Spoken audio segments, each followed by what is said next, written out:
Where am I? Not at the DNC, I can tell you that much.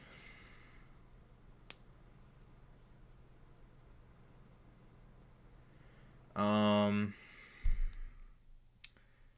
let's see. Let's see. Let's see.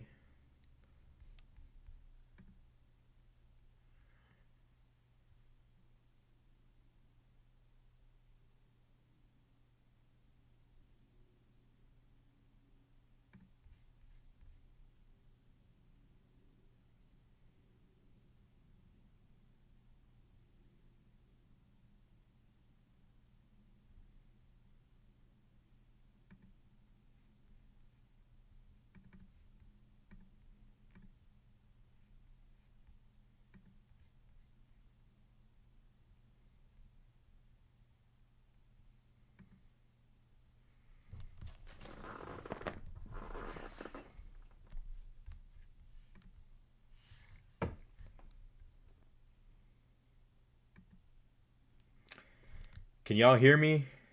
Let me know if you guys can hear what I'm saying.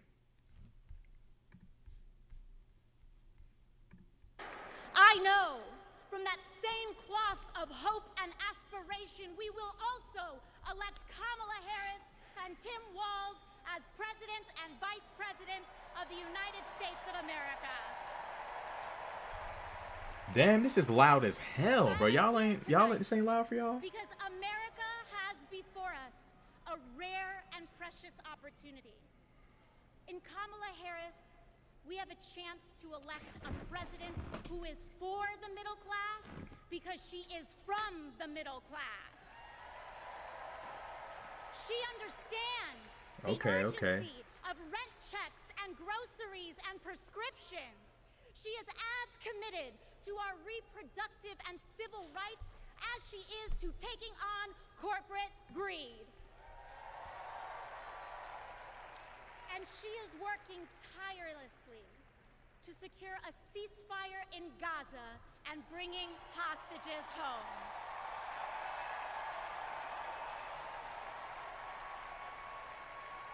In Kamala Harris, I see a leader who understands. I see a leader with a real commitment to a better future for working families. And Chicago, we have to help her win.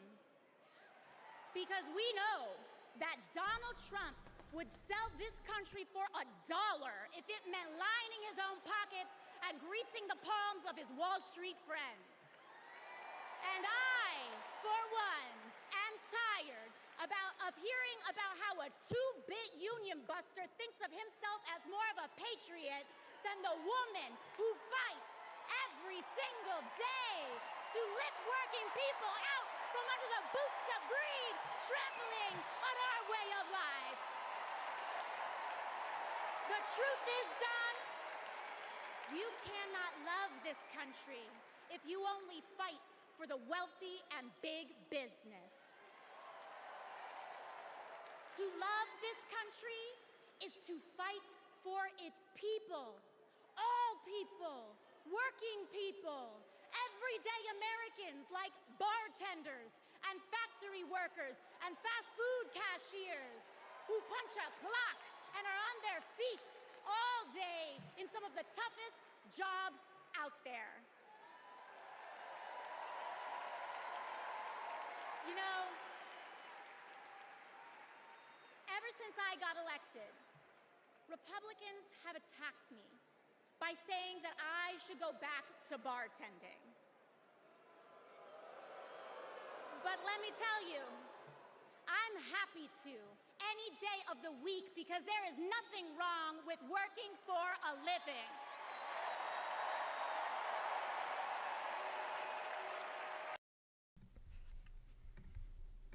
You know, there's something to be said about Republicans and their classism. You know, there definitely is a classism with Republicans. And it's really ironic because they claim to be this movement and this political manifestation of the working man.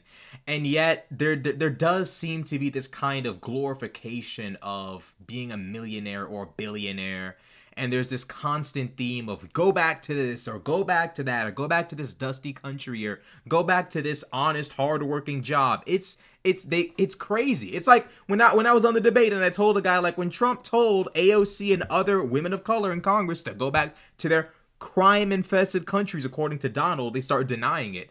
I don't know why they do this, but they do this. I don't know why. The House and in the Senate, so that we can deliver on an ambitious agenda for the people. Because if you are a working parent trying to afford rent and childcare, Kamala is for you. If you are a senior who had to go back to work because your retirement didn't stretch far enough, Kamala is for you. If you're an immigrant family just starting your American story, Kamala is for you. America, when we knock on our neighbor's door, organize our communities, and elect Kamala Harris to the presidency on November 5th, we will send a loud message that the people of this nation will not go back. We choose a new path and open the door to a new day, one that is for the people and by the people. Thank you. Thank you very much. God bless. God bless you all. Yo, what the heck? What they got going on? Hold up. Whoa. Whoa. They try to take me out. Y'all see how they just try to take me out? Wow. How about that AOC? Good Lord. So Kamala Harris's story begins in a middle-class neighborhood in the East Bay. Yeah. In a modest apartment above a nursery school, in a close-knit community where people looked out for one another, with a mother who instilled in Kamala Harris the core principles that have defined her life in public service. These are the experiences that made her the leader she is today.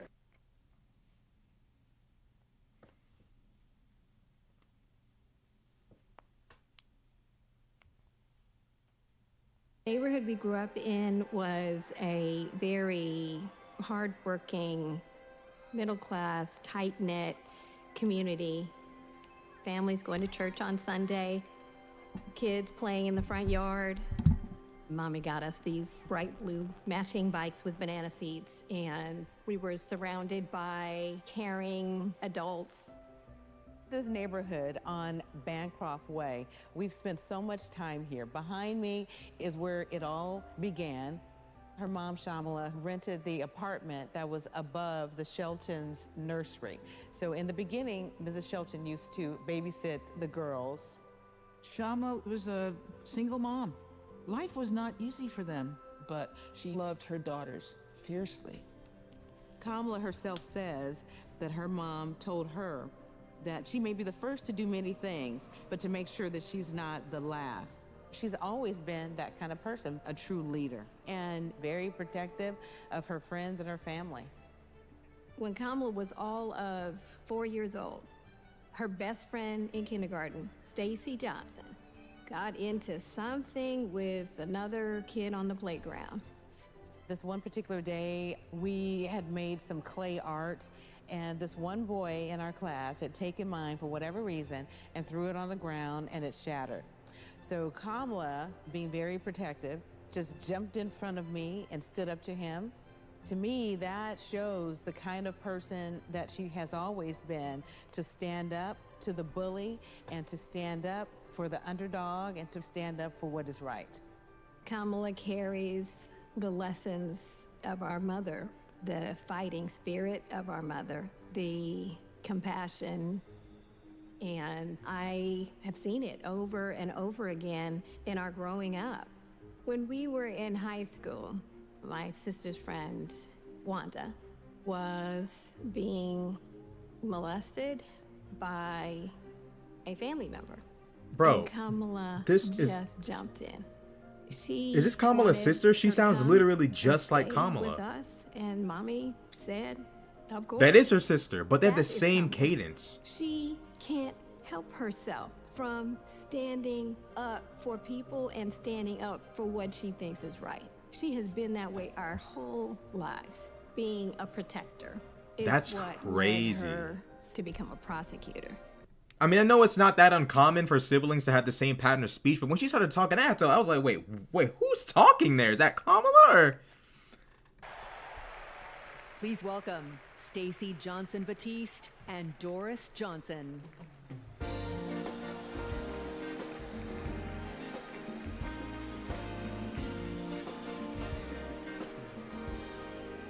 Good evening. I'm Stacey Johnson Batiste, and this is my mom, Doris Johnson.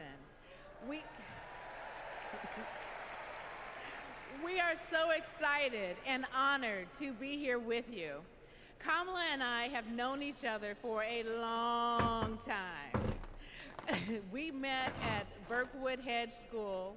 We hit it off immediately and became each other's very first best friends. Our moms also became fast friends.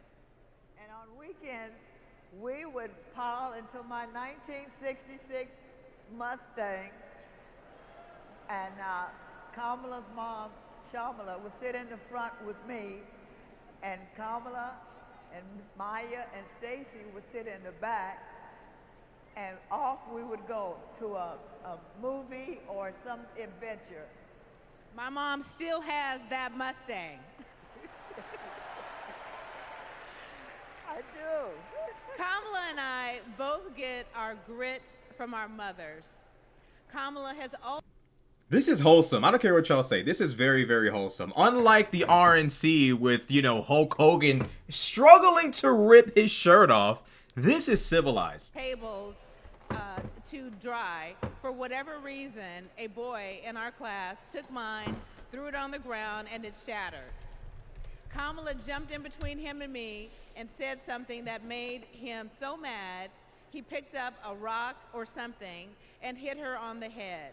Blood came streaming down. The school called Shamala to come take her to the hospital. The stitches she got left a scar over one of her eyes. She still has it. That's the kind of person Kamala has always been from the very beginning. Someone who doesn't hesitate to stand up for what's right, to take up for the underdog, and to stand up to bullies.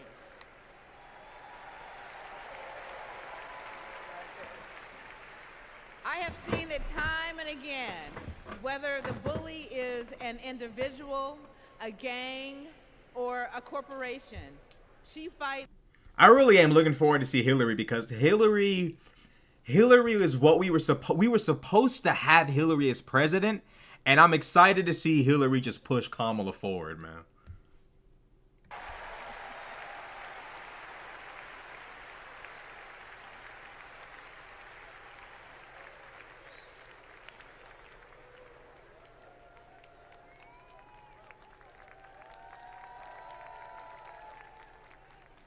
Please welcome former Secretary of State Hillary Clinton. Yo, this is crazy. This is crazy. Yo, it's the big G herself. It's the top G. It's the big G Hillary. Hey, look, bro. I don't care what y'all say. Hillary is a G.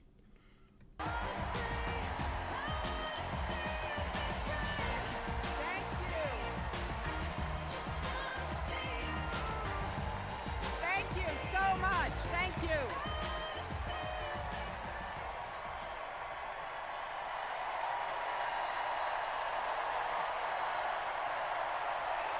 Thank you.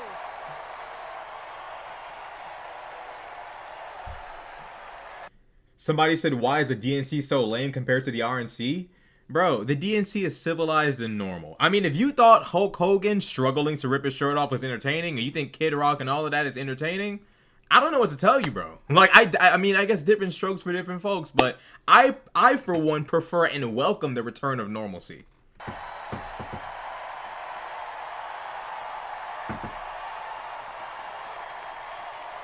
you, my fellow Democrats. Thank you, my fellow Americans.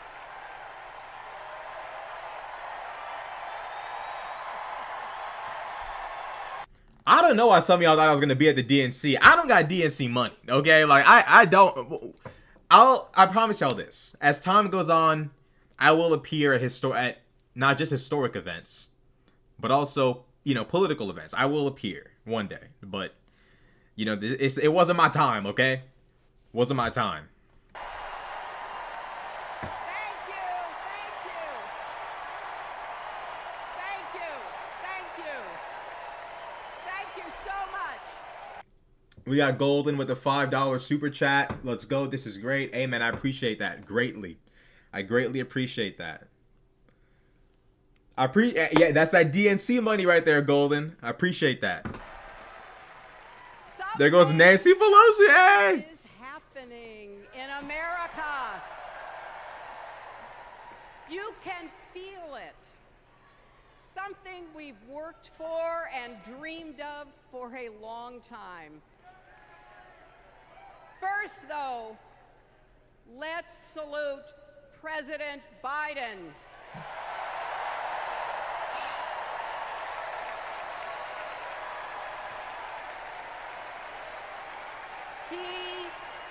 He has been democracy's champion at home and abroad. He brought dignity, decency, and competence. Oh my goodness, bro. What is going on, G? Back to the there White we go. House.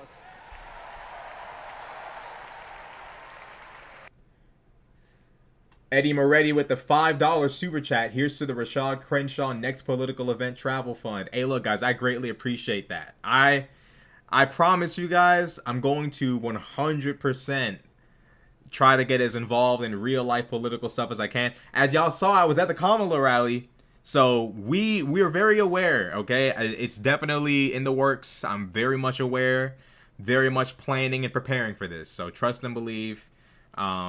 I intend to not only stream and commentate, but also do on the ground stuff too. Writing a new chapter in America's story. You know, my mother Dorothy was born right here in Chicago before women had the right to vote.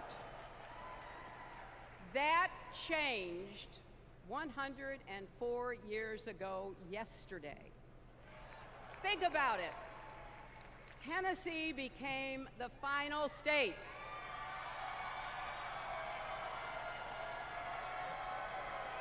to ratify the 19th Amendment to the Constitution. The state legislature was deadlocked until one lawmaker's mother, a widow who read 3 newspapers a day, sent Robbie Curl with the $4 super chat. Keep speaking the truth, my man. I appreciate that you guys feel like I'm telling. I think I'm telling the truth, but if y'all think I'm telling the truth, then hey, all the more power to all of us. I really appreciate the super chat. Kai with the $5 super chat with 2 exclamation points. I get it. I get it. Exclamation points. I totally understand. Chisholm.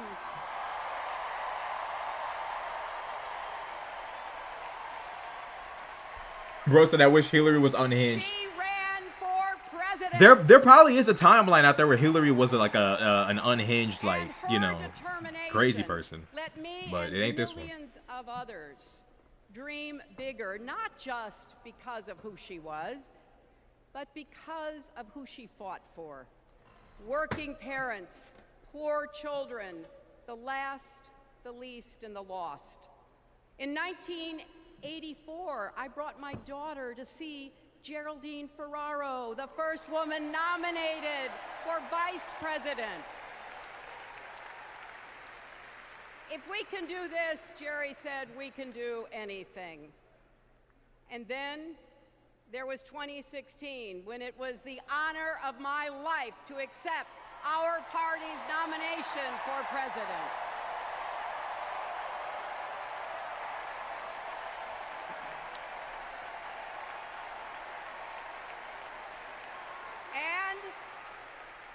And nearly 66 million Americans voted for a future where there are no ceilings on our dreams.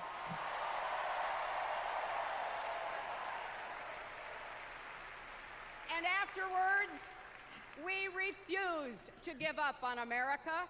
Millions marched, many ran for office. We kept our eyes on the future. Well, my friends, the future is here.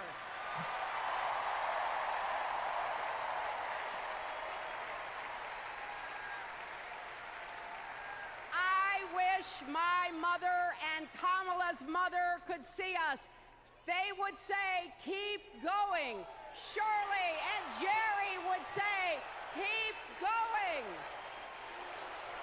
Bro, to see class and normalcy just brought back to the forefront, there's hope for the future. Because after that clown show with MAGA and them, after that clown show with MAGA, bro, I wasn't sure what was going to happen. Bro, I was like, bro, we might be cooked, bro. Before child care, young people struggle. Hold up. $10 super track from Sultanbek. I'm an international student from Kyrgyzstan. Thank you for your informative videos. For whatever reason, many in my circle have been captured by MAGA. Thanks for talking sense and giving me arguments. Hey, man, look, I appreciate that. You know, it's hard dealing with people who are stuck in that cult of foolishness called MAGA. But just, you know, be graceful with them. Keep them in your life. You know, don't abandon your friends for political reasons. But I'm thankful that you like my content enough to share my arguments and thoughts with the people you know. Of my life and the history of our country is that progress is possible but not guaranteed. We have to fight for it and never, ever give up. There is always a choice. Do we push forward or pull back? Come together as we the people, or split into us versus them? That's the choice we face in this election. Kamala has the character, experience, and vision to lead us forward.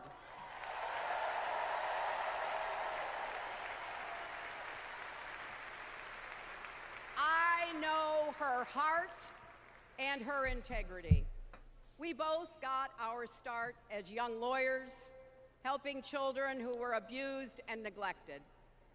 That kind of work changes a person. Those kids stay with you. Kamala carries with her the hopes of every child she protected, every family she helped, every community she served.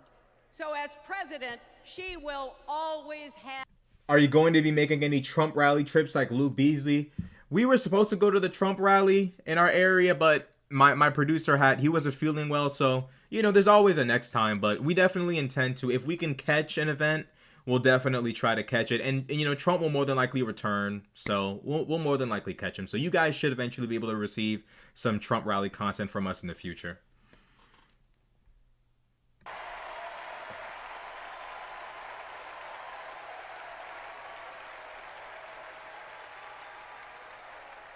As a prosecutor... How's your day going? Good. How are you guys doing? Murderers and drug traffickers. I wonder if Michelle Obama will make an appearance. More than likely. I think every Democrat has been summoned to this event, G. I think they're all here. Fell asleep at his own trial. And when he woke up, he made his own kind of history. The first person to run for president with 34 felony convictions. Yo, she's on his... Yo, she lit him up.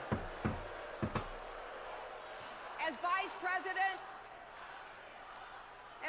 president, Kamala sat in the Situation Room. She's... Yeah. She said, lock him up.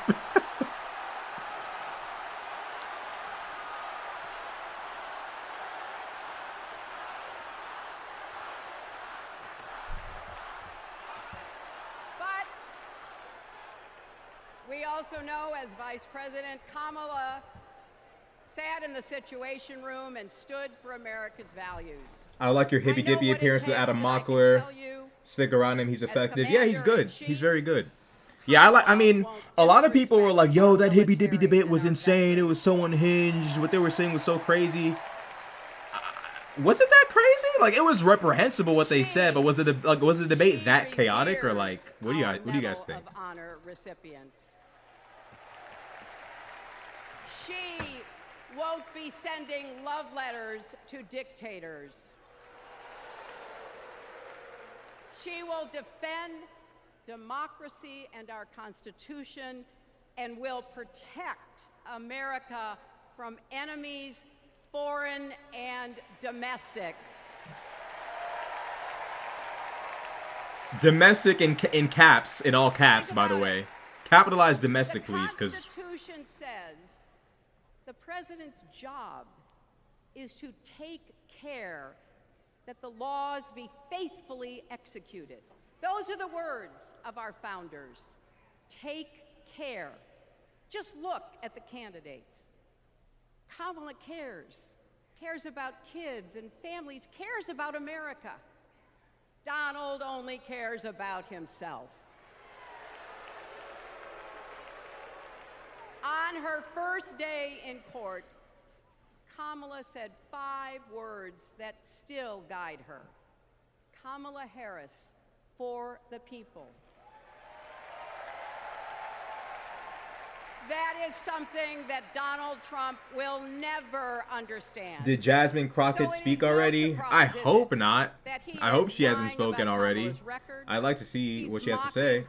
You hear what Trumpers are holding? Yes, I'm going to be making a video about that probably tomorrow.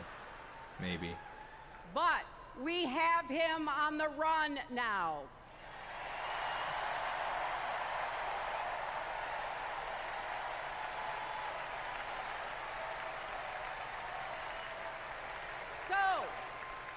So, no matter what the polls say, we can't let up. We can't get driven down crazy conspiracy rabbit holes. We have to fight for the truth. We have to fight for Kamala as she will fight for us. Because you know what? It still takes a village to raise a family, heal a country, and win a Steve campaign. Kerr speech? No, I haven't seen the Steve Kerr speech yet.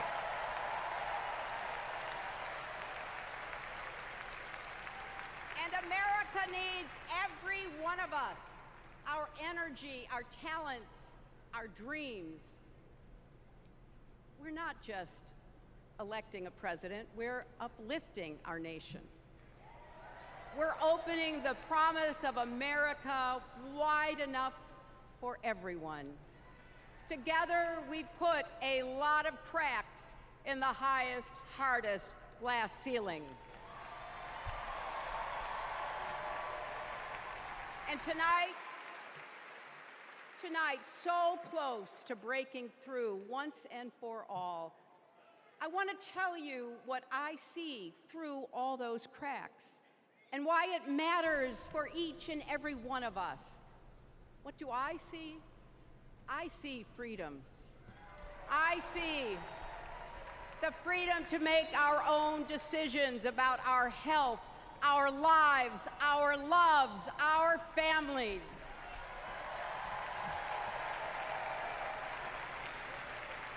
The freedom to work with dignity and prosper, to worship as we choose or not, to speak our minds freely and honestly.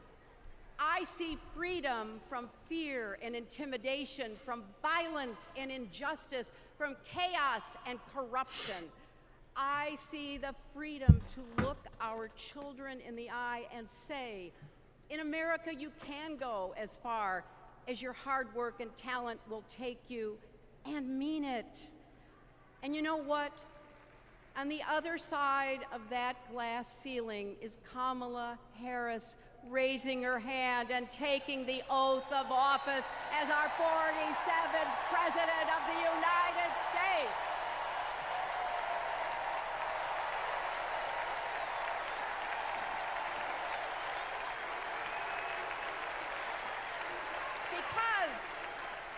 my friends, when a barrier falls for one of us, it falls. It falls and clears the way for all of us. So That for is the true. next 78 days, That is we true. need to work harder than we ever have. We need to beat back the dangers that Trump and his allies pose to the rule of law and our way of life. Don't get distracted or complacent. Talk to your friends and neighbors. Volunteer.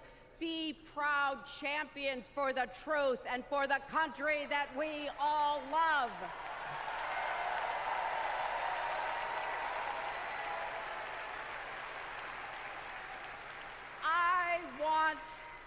I want my grandchildren and their grandchildren to know I was here at this moment, that we were here, and that we were with Kamala Harris every step of the way.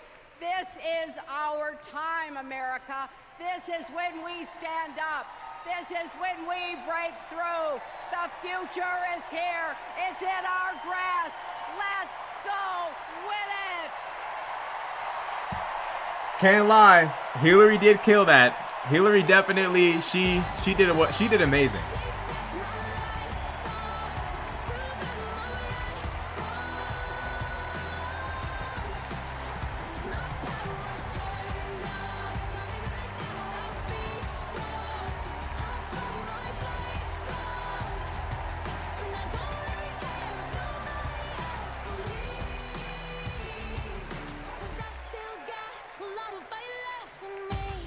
I think it's fair to say Is that Taylor Swift? that we all stand on the shoulders of Hillary Clinton.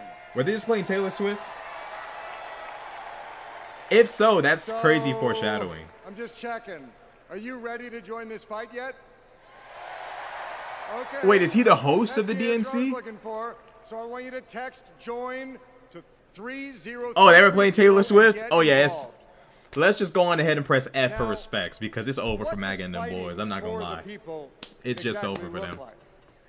Let's go back to 2011 when Kamala Harris was Attorney General of California. The housing crisis had devastated American families, and the big banks had forced Californians out of their homes. Well, Kamala Harris stood up to those banks, and she That's not secured Taylor Swift? a $20 Okay. billion settlement for California families. Just checking. Yeah, because I don't listen to That Taylor Swift. So I'm always Fighting like, for the people. I'm actually And going to that start is listening to something that our Taylor next Swift now, speaker actually. knows all about.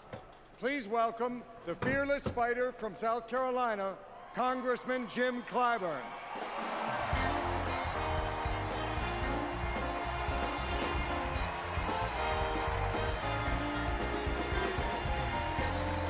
Thank you.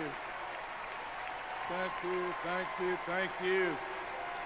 Thank you. Thank you. When is Hassan speaking? Is Hassan going to be there? Well, is Hassan going to be speaking on the stage? If that's the case, then I gotta give props where they belong. You know, salute to Hassan. Yo, he got real fans. They're actually like stepping out for him. Yo, he got real fans.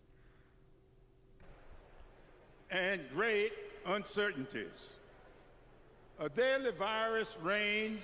They said no, Hassan is not speaking. Okay.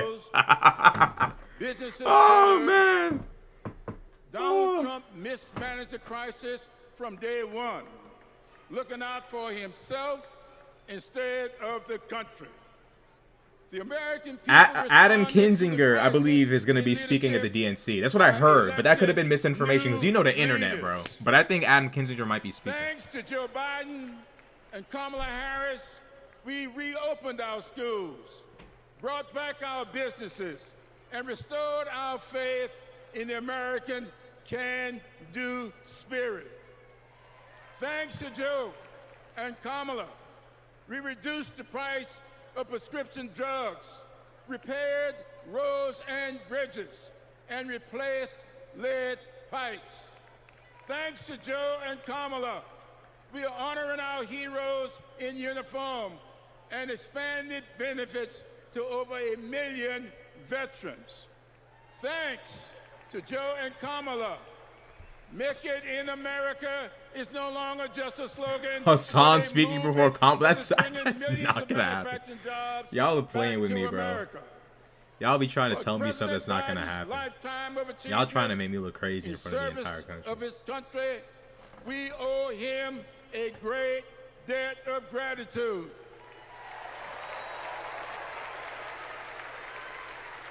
And we're all grateful for one of the best decisions he made, selecting Kamala Harris as his vice president and endorsing her to succeed him.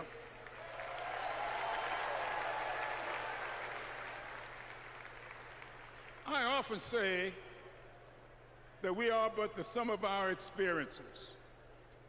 In the introduction of my memoir, I wrote, all my experiences have not been pleasant, but I consider all of them to be blessings. So has been the case with Kamala. Her experiences have prepared her for this moment. Kamala Harris is a true battle-tested leader, a district attorney, attorney general, senator, and vice president who gets things done. While That was a Donald smooth Trump plug, has by been the way. bragging Smooth about plug. How he overturned Roe, Kamala has been fiercely advocating for the respectation of reproduction freedoms. While Trump Oh man, here has we been go with. looking Oh, out there we for go. We're good. We're good. himself and his billionaire buddies, Kamala has been fighting to lower costs for all Americans. And while Bro, y'all Trump trying to falsely reanimate people? Y'all pleads trying to do the ignorance reanimation for jutsu and bring back like Project historical 2025, Americans for which the in my DNC? opinion is Jim That's either gonna Crow win us the election or just 2.0. end everything in one night. It's like there's no in between. Kamala has been offering the American people enlightened proposals and visionary leadership. Having grown up in a parsonage, I often look to the good book for understanding and guidance. As 2 Corinthians informs, we are troubled on every side, yet not distressed. We are perplexed, but not in despair. Persecuted, but not forsaken. Cast down, but not destroyed. Our great democracy has been tested, and so has the basic goodness of the American people. But our resolve to remain a great country with freedom and justice for all. Somebody said will FDR not speaking tomorrow. falter.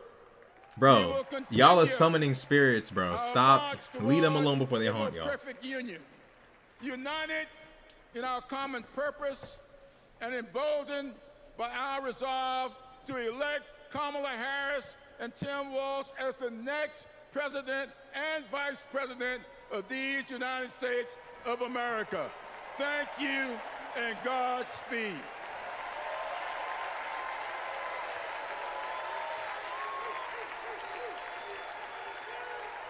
No current or running president would talk to us. I don't know if that's true. In the criminal justice system. But that is a the good people point, are though. represented by two A separate lot yet of, equally I would say, a lot of important groups. Democrat The officials police do not investigate associate with crime, Democrat like and the district attorneys who content prosecute creators, and I the think that's one of our offenders. biggest weaknesses. This is the story of So Donald maybe they should Trump. talk to us on. Uh His entire life, Trump has believed he's above oh. the Look at these law, angles. and no one would ever dare hold him accountable. He lies. He rips off workers. He sexually abuses women. Hey, when you're a star, they let you do it. You can do anything. He cheats in business. He cheated on his wife with a porn star and paid her off so the American people wouldn't find out during an election.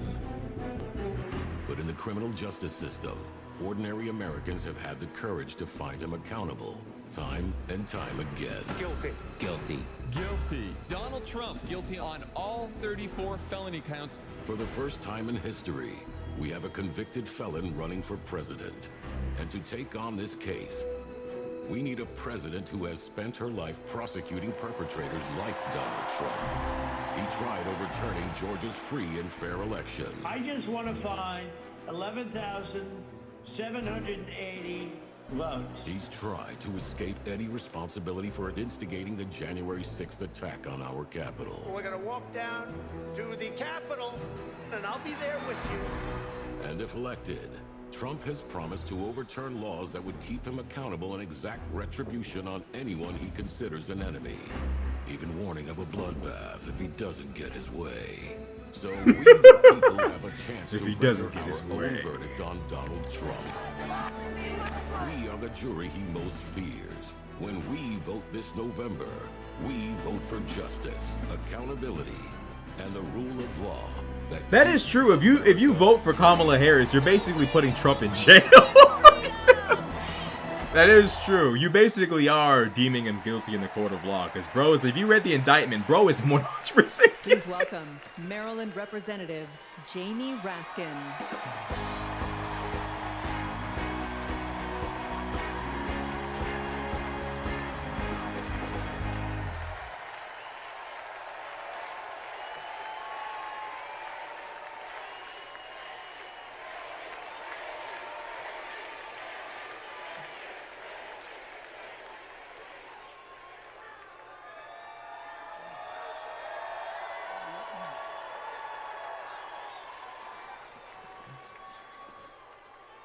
Hello, America. And welcome to the Democracy Convention. Welcome to the Freedom Convention. And thank Does you anybody for the know if beautiful Jasmine weather of Crockett has Chicago. spoken yet? It's been a little rough on Capitol Hill, where it's not just the heat, it's the stupidity.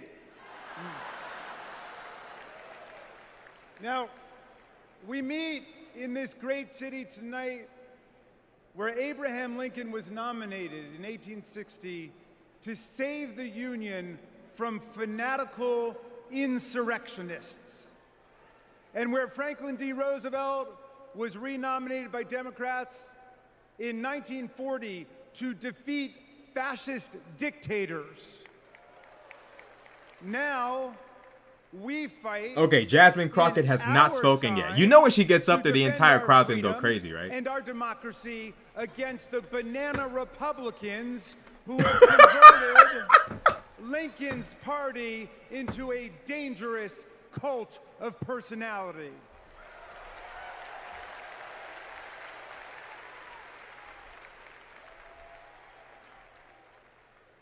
You know, I'll never forget the pounding on the doors of the House chamber on January 6th, or the screams to follow.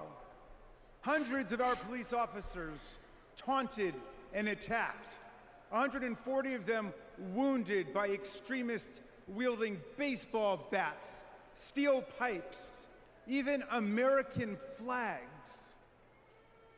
5 people died that day, and 4 more of our officers took their own lives in the days and weeks to come.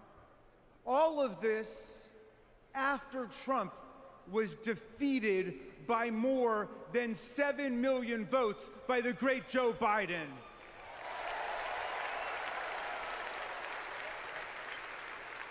It was after 80 judges rejected every ridiculous claim raised by this sore loser who does not know how to take no for an answer from American voters, American courts, or American women.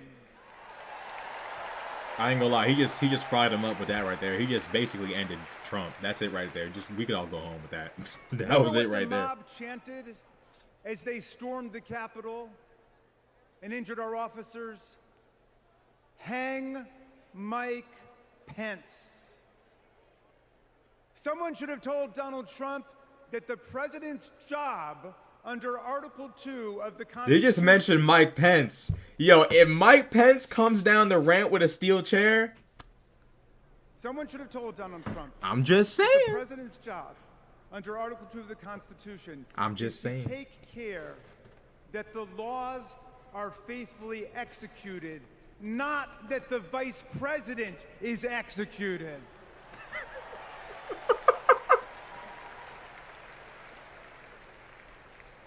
Pence has now joined more than 24 officials from Donald Trump's own administration in denouncing him, an historical record.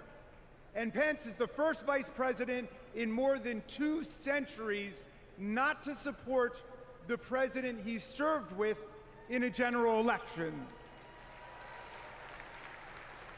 And by the way, J.D. Vance, do you understand why there was a sudden job opening for running mate on the GOP ticket?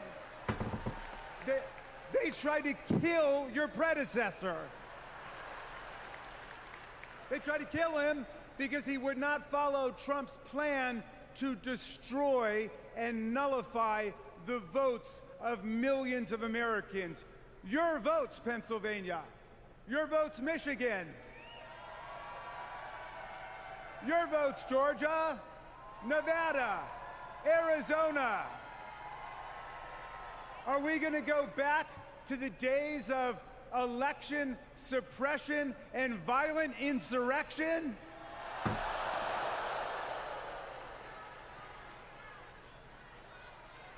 Not going back.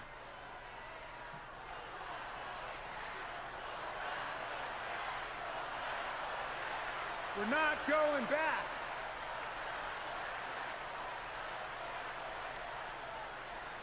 Well, look, 1 week after that beautiful day, as Trump calls it, the Republicans, 10 Republicans, joined all of the Democrats to impeach Trump for the worst high crime and misdemeanor ever committed by a president, inciting insurrection against our own Constitution. Make no mistake, a man who uses fraud, theft, and violence to take power will commit any crime to keep it. And now Trump's promising to pardon hundreds of his fellow criminal convicts and insurrectionists. Boo. Boo. He calls for, quote, the termination of all rules, regulations, and articles, even those in the Constitution. My friends, are we the people going to let Donald Trump terminate our Constitution and obliterate the blessings of liberty for our posterity? That's right. We're going to elect Kamala Harris. We are.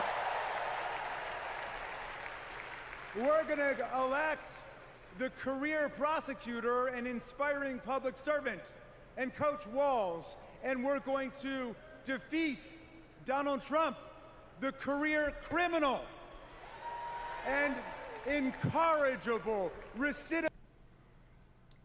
We got Golden with the 5. Are those euros? $5 super chat. They cooking Trump hard. Yeah, they are. I'm not gonna lie. Yo, all of them have absolutely Kirk Franklin stomped on Trump. Like, bro, this is literally the song Stomp by Kirk Franklin for like an hour, 2 hours. Like, it's crazy.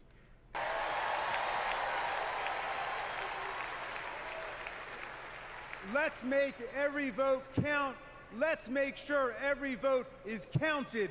Let's let freedom ring, and let's let democracy work in America.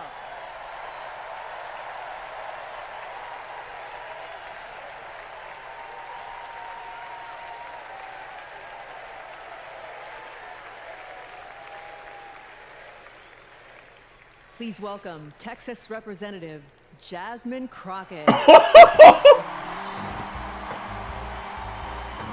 Yo, bro, I told y'all the crowd was going. I told y'all, bro. She's like a star.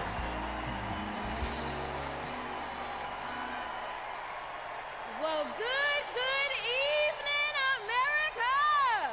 Yeah, I'm not gonna lie. This is a crazy. They summoned the big dog. They brought the big dog. On November 5th, our nation will hire a president. free world. So let's compare their resumes, shall we?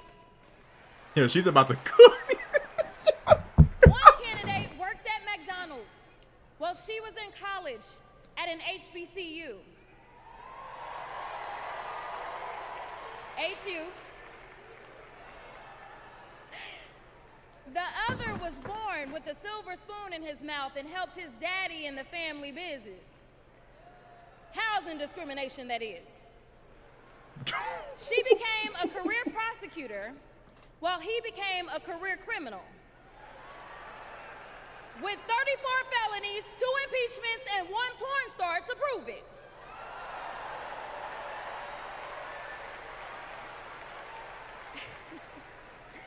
Her entire career as an elected district attorney, attorney general, and senator, she's always worked for one client, the people. Meanwhile, he's a 78-year-old, lifelong predator, fraudster, and cheat, known for inciting violent mobs. Listen, y'all. He's only looked out for one person, himself. As women are dying, he is bragging about overturning Roe. And y'all know I come from Texas. And right now in Texas, come on, Texas. But right now in Texas, they want to institute the death penalty. That is a problem. While Kamala Harris is fighting for our reproductive rights to be restored. She is also the leader we need on the global stage. She helped secure the release of Americans wrongfully detained in Russia. At the same time, he cozies up to his role model, Vladimir Putin, and MAGA holds legislation hostage here at home, critical resources to secure the border, military aid to Ukraine, and even the Farm Bill. She's lived the American dream while he's been America's nightmare.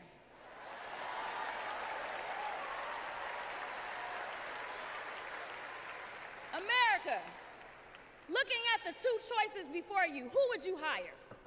Donald Trump or Kamala Harris?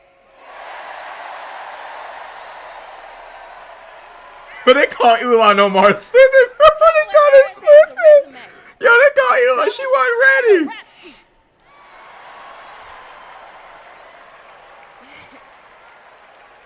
She presides over the Senate while he keeps our national secrets next to his thinking chair. Y'all know what I said that other time. In Mar-a-Lago. While Donald Trump wants to put our 1787 Constitution through his Project 2025 paper shredder and make every day January 6th, Kamala Harris is fighting to fulfill the promise of America. In the real world, this wouldn't even be close. But this election is. Don't make a mistake. We are the underdogs in this fight, even though there is only one person qualified, only one person who's done the work, and who has delivered the results. And she needs you. She needs your one vote this November. Can we count on you?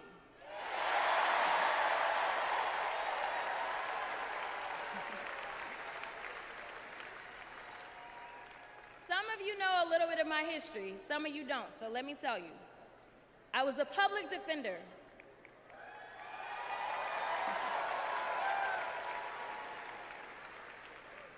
I did criminal defense as well as practiced civil rights law for almost 2 decades. I know a good prosecutor when I see one. Kamala Harris is the kind of prosecutor we long for in the cases like those of Breonna Taylor. Yeah. She was the first attorney general in the nation to order that her officers wear body cams, and she started the Back on Track program to reduce recidivism.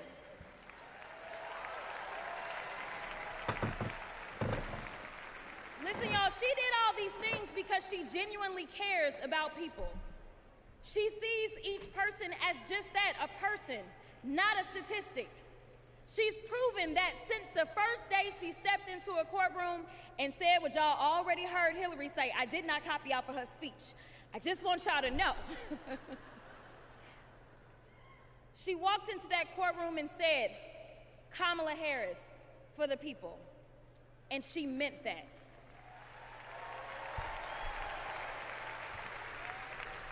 Many of you know her credentials, but what I love about Kamala Harris goes beyond her resume, is that she sees the humanity in everyone.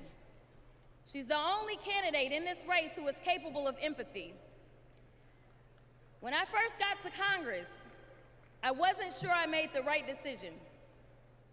The Chaos Caucus couldn't elect a speaker, and the Oversight Committee was unhinged. I was going through all of this when I visited the Vice President's residence for the first time. As I approached Vice President Harris for our official photo, she turned to me and asked, "What's wrong?" Mind you, we'd never met, but she saw right through me. She saw the distress. I immediately began crying.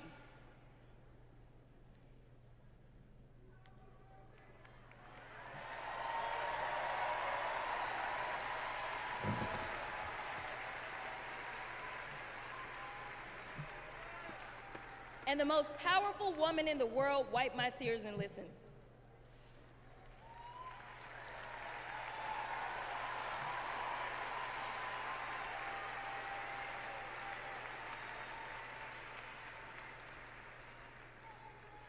It's so hard for me to tell this story. She then said, among other things, "You are exactly where God wants you. Your district chose you because they believe in you, and so do I."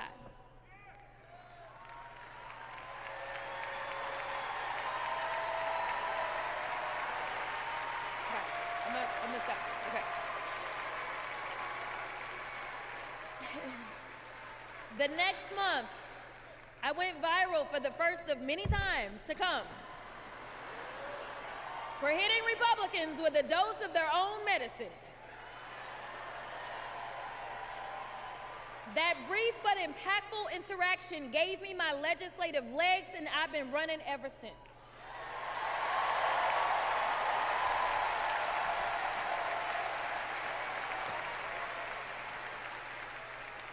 The question before us is, will a vindictive, vile villain violate voters' vision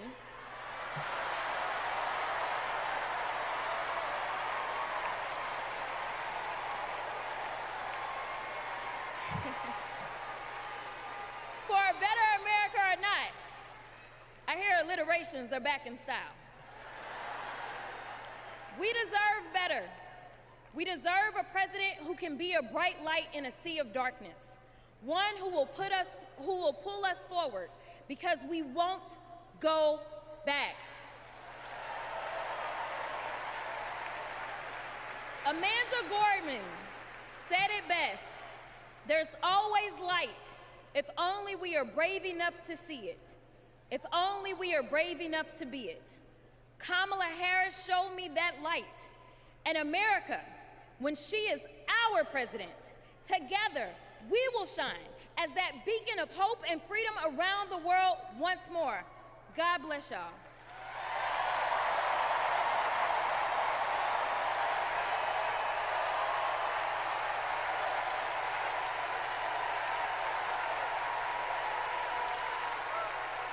You can't lie. You can't lie. That was an amazing speech. I see her doing something big in the future. I see her either being a governor or, you know, a VP, or maybe even a president. The blanket that she was in.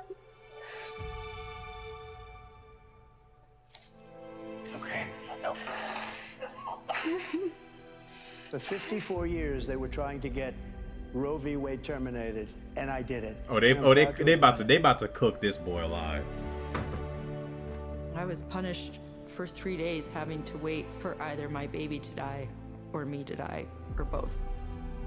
I was stuck in this horrific hell of both wanting to hear her heartbeat and also hoping I wouldn't.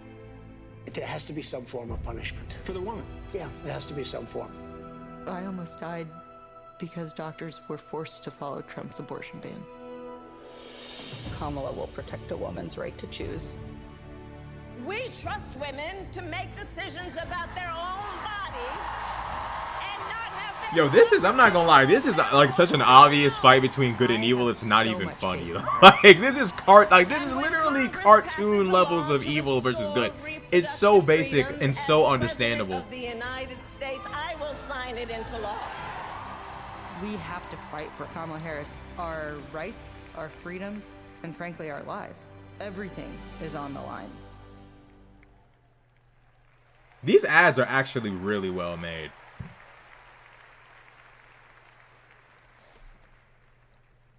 When you're expecting a baby, packing for the hospital should be a joyful moment. For us, it was different. We were told with 100% certainty we would lose our baby girl, Willow, and we were sent home. For 3 days, we waited until Amanda was sick enough to receive standard abortion care. Eventually, Amanda's temperature spiked.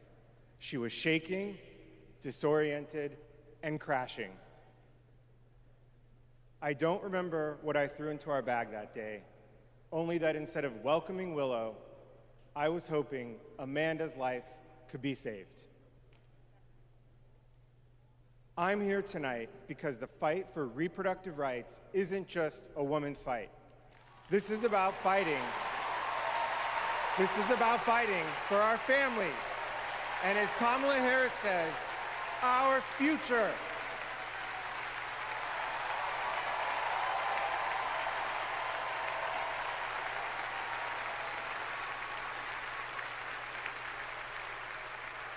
Every time I share our story, my heart breaks. For the baby girl we wanted desperately, for the doctors and nurses who couldn't help me deliver her safely, for Josh, who feared he would lose me too. But I was lucky. I lived. So I'll continue sharing our story, standing with women and families across the country. Today, because of Donald Trump, more than 1 in 3 women of reproductive age in America lives under an abortion ban. A second Trump term would rip away even more of our rights. Passing a national abortion ban, letting states monitor pregnancies and prosecute doctors, restricting birth control and fertility treatments. We cannot let that happen. We need to vote as if lives depend on it, because they do. Yeah, I'm not gonna lie. This national convention it brings out a different spirit than that. That RNC was that was like an attempt, a bum attempt at the WWF. We were expecting our second child. Our daughter Lauren couldn't wait to be a big sister. I was getting ready for her 4th birthday party when something didn't feel right. 2 emergency rooms sent me away. Because of Louisiana's abortion ban, no one would confirm that I was miscarrying. I was in pain, bleeding so much my husband feared for my life. No woman should experience what I endured, but too many have. They write to me saying, what happened to you happened to me. Sometimes they're miscarrying, scared to tell anyone, even their doctors. Our daughters deserve better. America deserves better.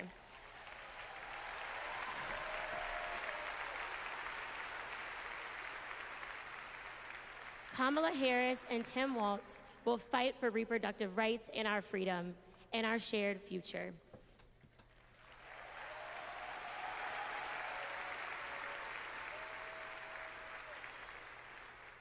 Growing up, I was an all-American girl.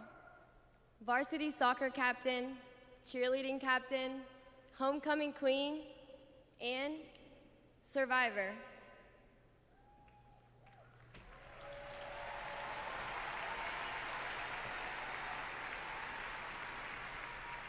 I was raped by my stepfather after years of sexual abuse. At age 12, I took my first pregnancy test, and it was positive. That was the first time I was ever told, you have options. I can't imagine not having a choice. But today, that's the reality for many women and girls across the country because of Donald Trump's abortion bans. He calls it a beautiful thing.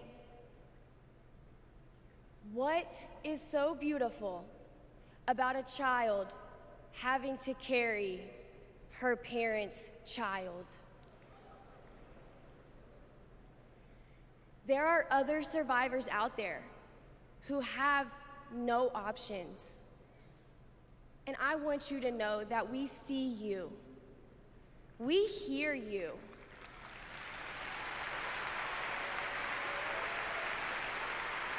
This is some serious shit, man. Like, this MAGA movement represents something genuinely evil.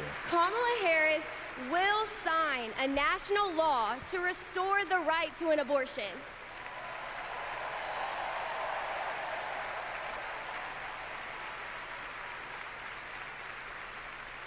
Yeah, I'm not gonna lie. This is... She will fight for every woman and every girl. This is the truth. Even those who are not fighting for her.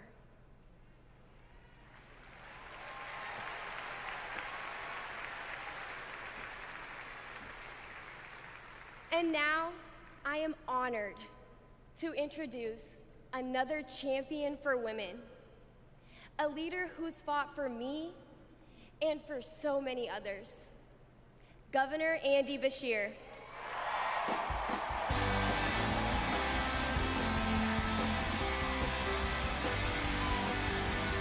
I'm not gonna lie.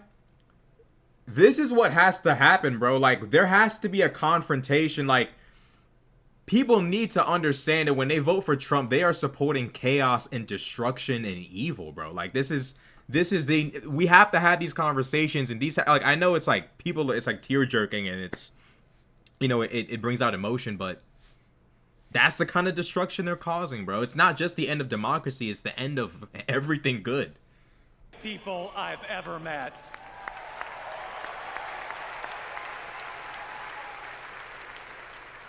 I'm amazed at the courage it takes to share her pain, to share her truth.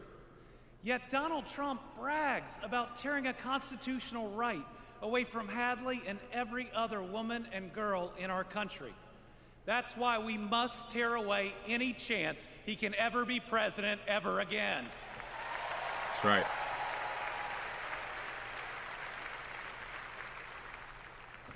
In 21 states, Trump's actions have resulted in extreme bans on abortion in my state, even in cases of rape, incest, and non-viable pregnancies. That leaves 12-year-old girls like Hadley with no options. That fails any test of humanity, any test of basic decency, any test of whether you have any underlying empathy. Thankfully, this extremism is being soundly rejected all over our country.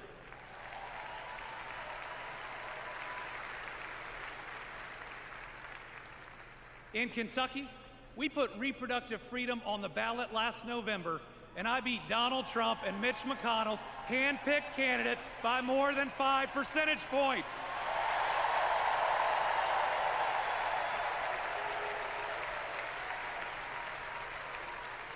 This November, we're going to beat them again. elect Kamala Harris and Tim Walz, and protect reproductive freedom. Folks, Donald Trump appointed the Supreme Court justices who got us into this mess. His Project 2025 goes even further. Here's the thing. Trump and Vance simply don't believe in your freedom. Trump says people are absolutely thrilled that women had their basic rights eliminated. J.D. Vance says women should stay in violent marriages and that pregnancies resulting He from did rape say that. are simply inconvenient. JD Vance, I don't think JD Vance thinks women are human beings, bro. Like, there's something about JD Vance that's just... That's not inconvenient, it's just plain wrong. Something's off about that boy JD.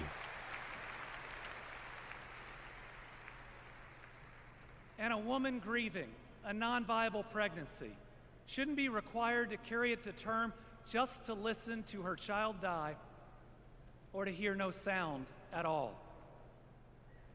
All women should have the freedom to make their own decisions. Freedom over their own bodies. Freedom about whether to pursue IVF. Freedom about whether to have children at all.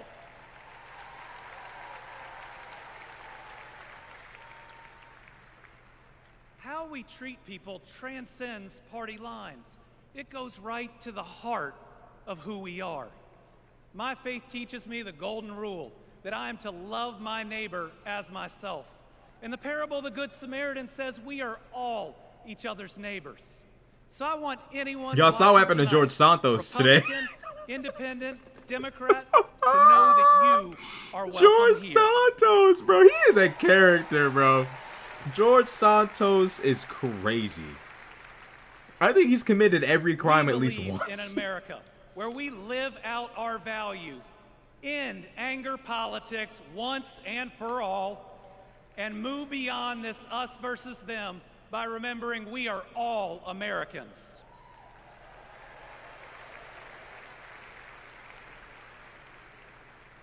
That's how Joe Biden and Kamala Harris lead. They both called to ask how they could help Kentucky in recovering from natural disasters. They helped us improve our roads, our bridges, and invested in our people. They didn't ask me who Kentuckians voted for. They asked me what Kentuckians needed, and folks, they delivered.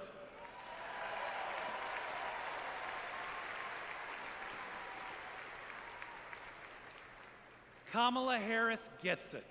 She knows we must move beyond anger, extremism, and division, that everyone has dignity and deserves respect. America, we're going to win.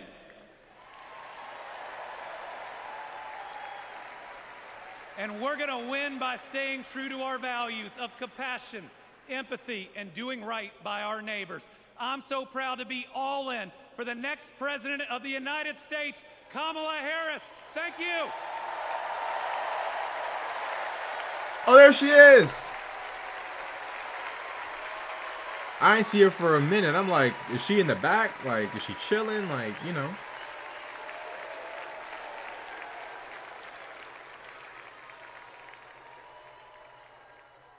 Please welcome Georgia Senator Raphael Warnock.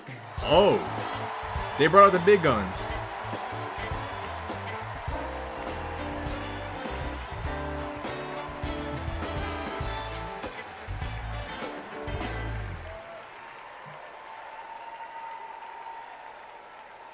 Well,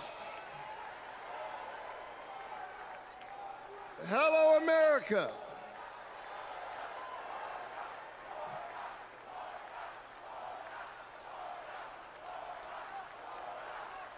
Thank you so very much. Warnock is a On cool last January name, not gonna 5th, lie. 2021. The people of Georgia did an amazing thing.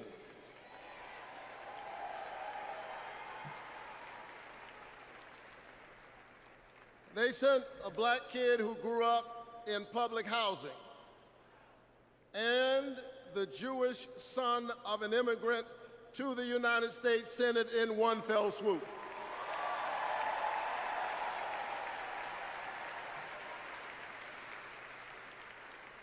And among those Georgians was my then 82-year-old mother. She grew up in Waycross, Georgia. Do you know where that is? It's way across Georgia. She grew up in Waycross, Georgia, where she picked other people's cotton and other people's tobacco. But because this is America, the 82-year-old hands that used to pick somebody else's cotton and somebody else's tobacco picked her youngest son to be a United States Senator.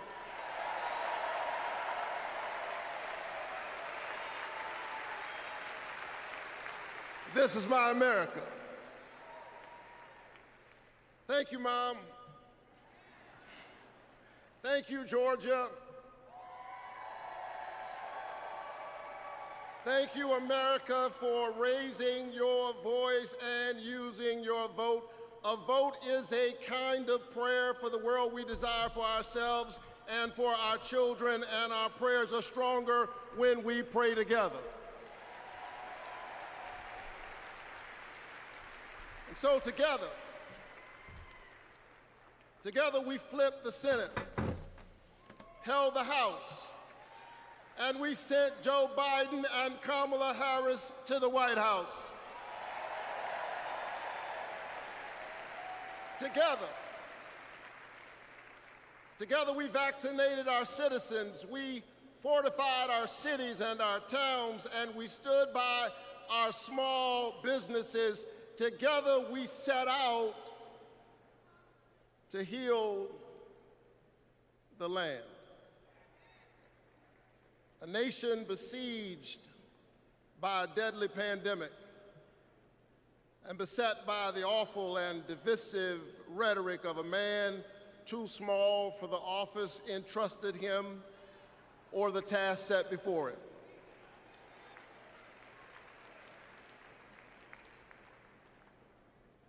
The day after my January 5th election, he instigated an insurrection, a violent assault on our nation's capital and the peaceful transfer of power, all driven by the big lie. But behind the big lie was an even bigger lie. It is the lie that this increasingly diverse American electorate does not get to determine the future of the country. The lie and the logic of January 6th is a sickness. It is a kind of cancer that then metastasized into dozens of voter suppression laws all across our country.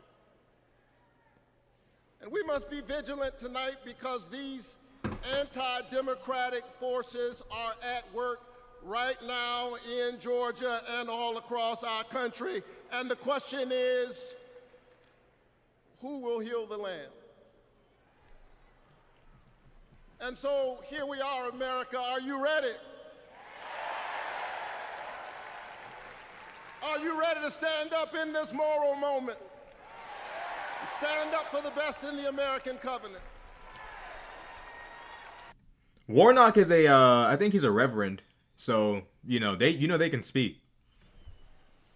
And we must decide, again, we are the latest generation of Americans who get to decide what kind of country we want to be.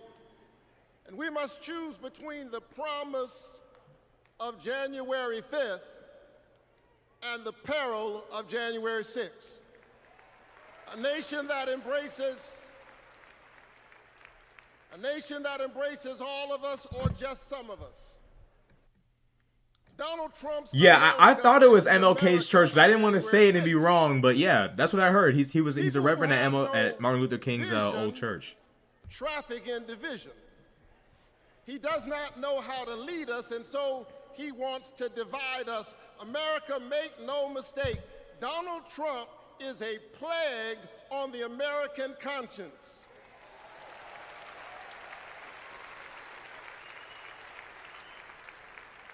Just call him a bum. Just say what it is. He's a bum. Just say it. He is a I would say it. clear and present threat. to the precious covenant we share with one another.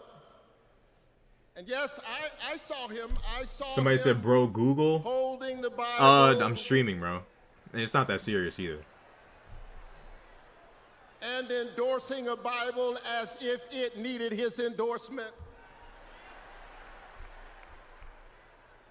Oh, y'all talking to somebody else. Oh, y'all are having full-blown conversations? My bad. My bad, CC Zelda man. It says, do justice, love kindness, and walk humbly with your God. I stand corrected. It says, my apologies. Y'all in there arguing?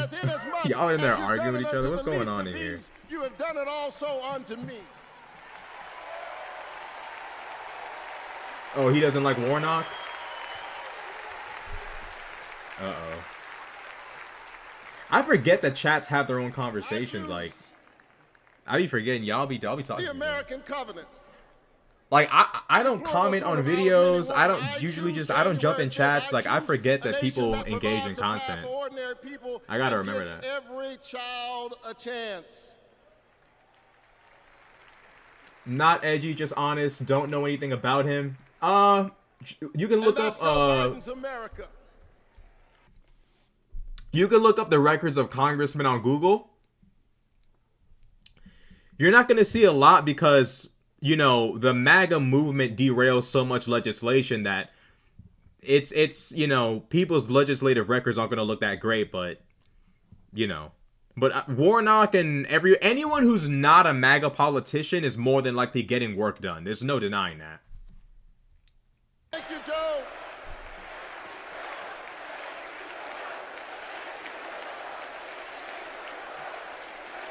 Yeah, CC Zelda main he's spitting facts. You gotta Google it, my G.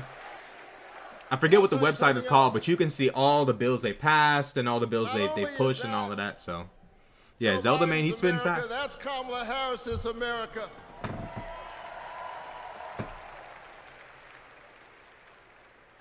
She was leading with Joe Biden when we expanded the child tax credit, cutting child poverty in America nearly in half. We ought to renew it.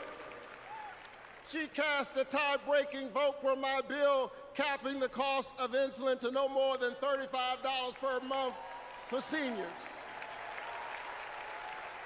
We ought to extend it to Uh-oh, there you go. Okay, so he had a bill. He tried to pass a bill, and she signed off on it. Okay. Bolstered American manufacturing and clean energy and investment in the house that we all share together. And I've got news for you. We are just getting started. Are you ready to win this election?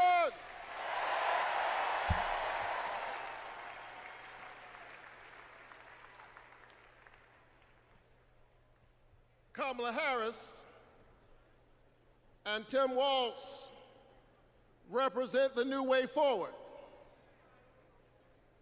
We're not going back. We're not going back because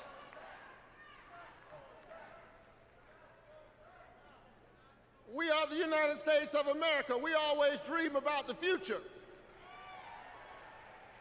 And so forward on women's reproductive rights, because we believe that a patient's room is too small and cramped a space for a woman, her doctor, and the United States government. That's too many people in the room.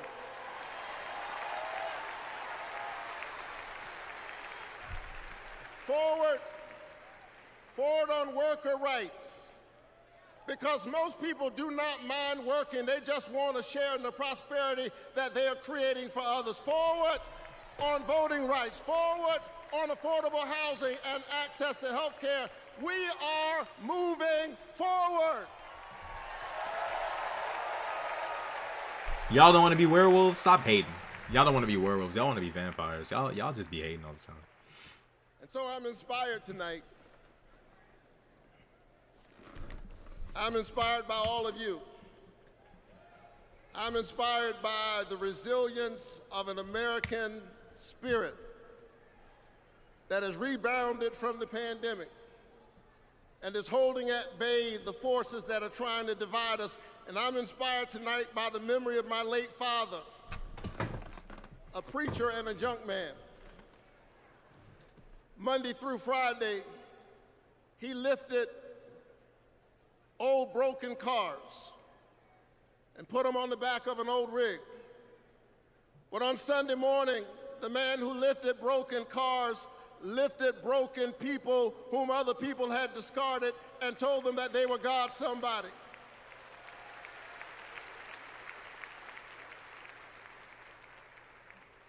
My dad discovered strength in the broken places, a power made perfect in weakness.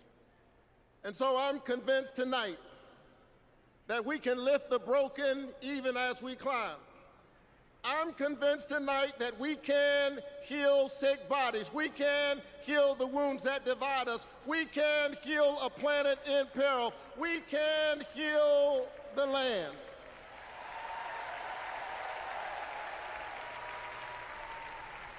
And in a strange way,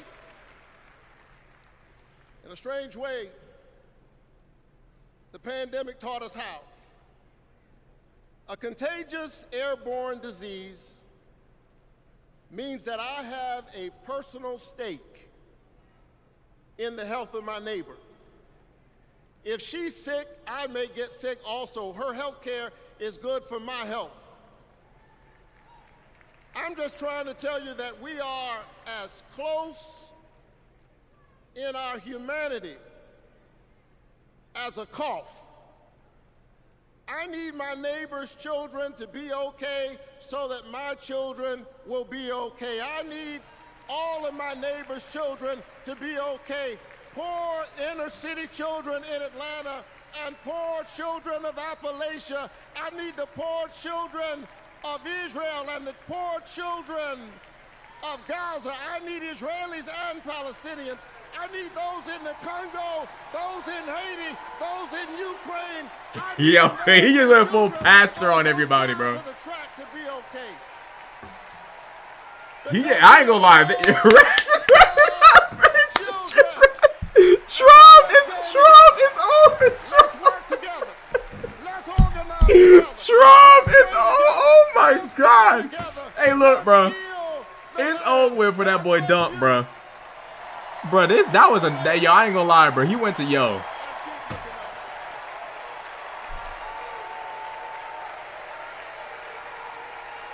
Yo, he just cooked Trump, bro. I ain't gonna lie. He didn't even mention Trump that much. He still cooked him regardless. Delaware Senator Chris Coons.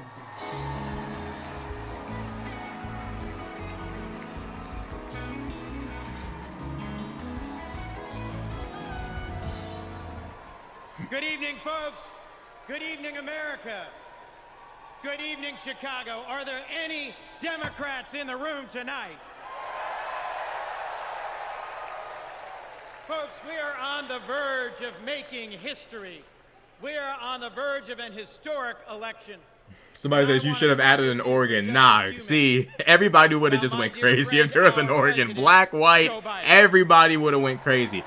Bro, black church is like, it doesn't matter, like, you could take a white supremacist to black church, bro. They might not show nothing on the outside, but bro, black church just has that.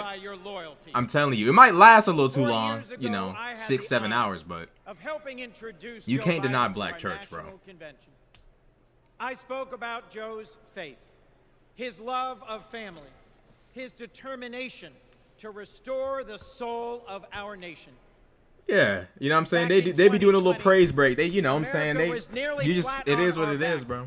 From a deadly pandemic, an economic collapse, and then in January, an assault on our democracy. All of this, because the drama and chaos of our former president had knocked us down.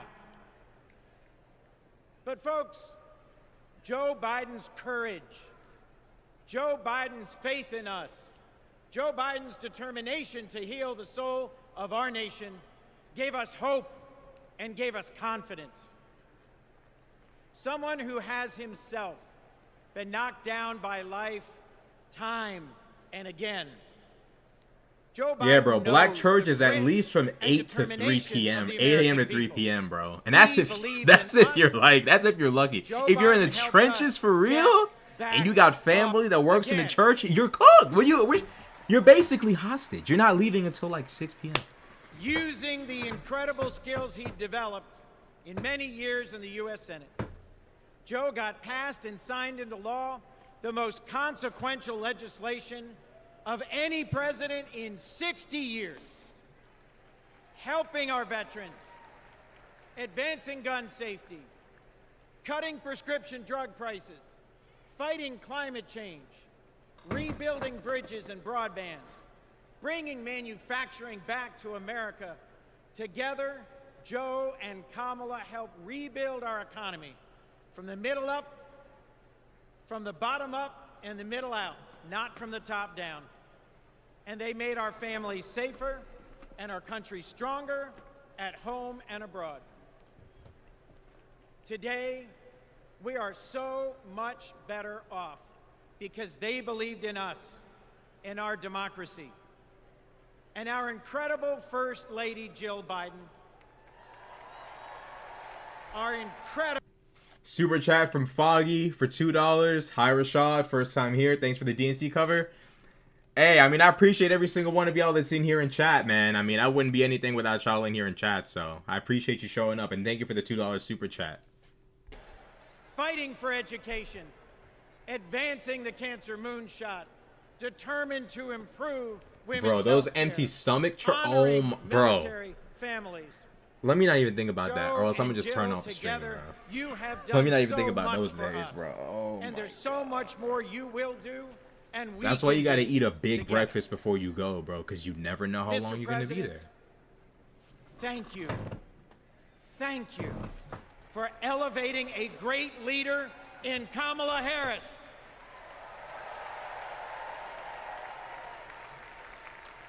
Vice President Harris, thank you for choosing a great running mate with a heart for the middle class like yours in Sergeant, Congressman, Coach, Governor Tim Walz.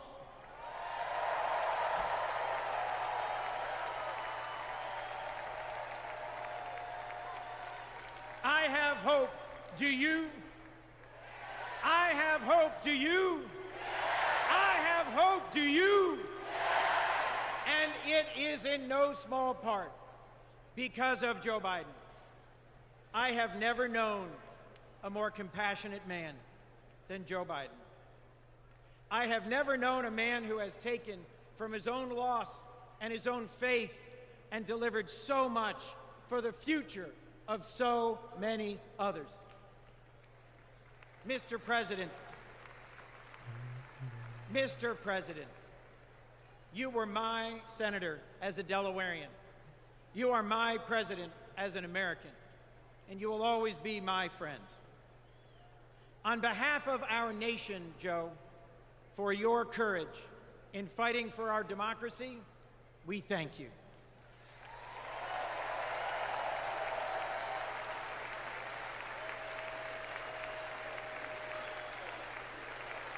On behalf of our Democratic Party, for your loyalty in fighting for our democratic values, Somebody we said, thank you. Jason said, do y'all at least get a break to eat? It depends. Like, if you're a grown adult, you can leave when you want. But if you're a kid, bro, and you got family in the church, even if service is over at 2, you about to still be there till about 4 or 5 because, you know, folk be socializing as if they haven't. Well, technically, you can't really talk to one another in service. So you really, like, bro, those days were crazy, bro. We love Joe. Crazy.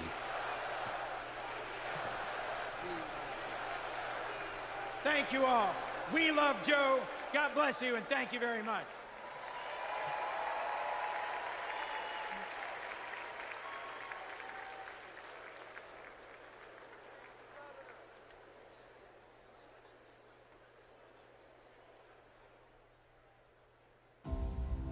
Hi, I'm Vivian Werewell, and I'm a 4th grade student at Kristen McAuliffe. I've been bouncing around all week excited for this moment, and last night I could barely sleep. I remember the day that we heard that President Biden had won, and the whole neighborhood started celebrating. So when I heard you were coming, I really wanted to meet you. I adore you because you embrace change from my generation and the ones to come. I look up to you.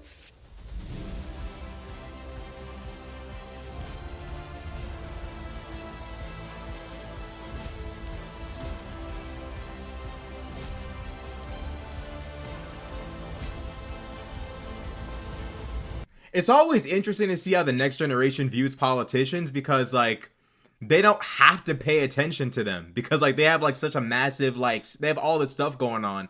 When I was in school, bro, monoculture was the thing back then. Like whatever was going on, everyone was focused on. So it is interesting to see that that the next generation actually is like tapped in.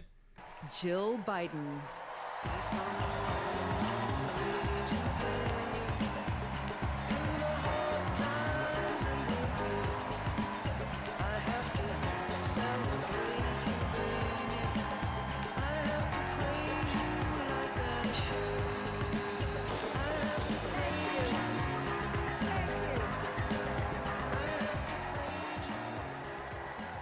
Thank you.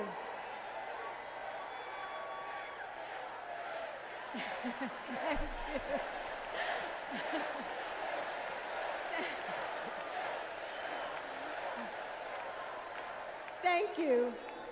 Thank you so much. Yeah, Warnock definitely, he did damage on Trump and them. He went crazy. Joe and I have been together for almost 50 years. And still, there are moments when I fall in love with him all over again.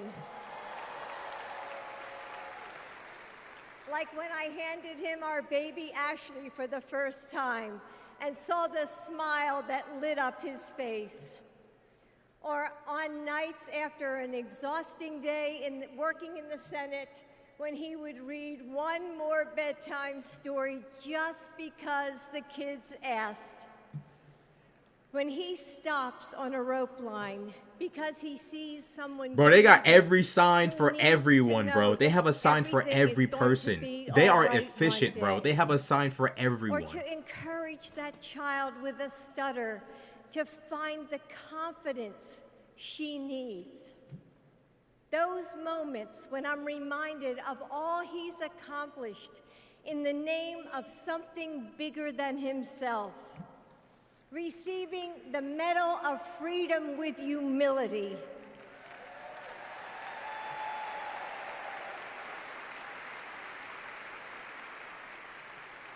Placing his hand on our family Bible to take his oath of office. And weeks ago, when I saw him dig deep into his soul and decide to no longer seek re-election and endorse Kamala Harris.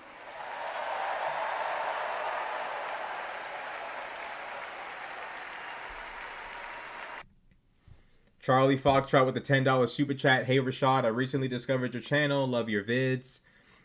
I joined the live kind of late. Would you mind leaving it up after you're done streaming so I can watch the whole stream? Yeah, if I can, I definitely will. Or I'll just chop it up and post the clips of it.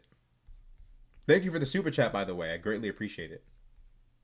Service to the communities that make us who we are. From love of a country that shines with promise and renewal. Kamala Harris knows that too.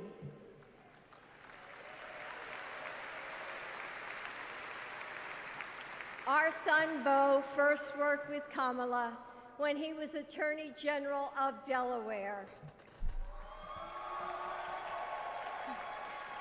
He told me at the dinner table one night, "Mom, she's special, someone to keep your eye on." And he was right. Joe and I know Kamala. We have seen her courage, her determination, and her leadership up close. Kamala and Tim, you will win.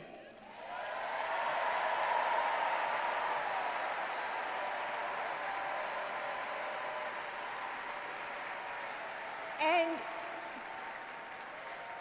you are inspiring a new generation. We are all a part of something bigger than ourselves.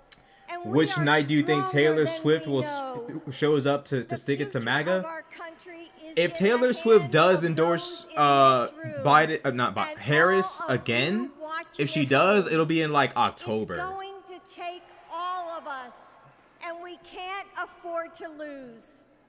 With faith in each other, hope for a brighter future. But if she does and pull up to the love DNC, for our it's country, over for Trump either way. we will fight and we will win together. Thank you. Thank you.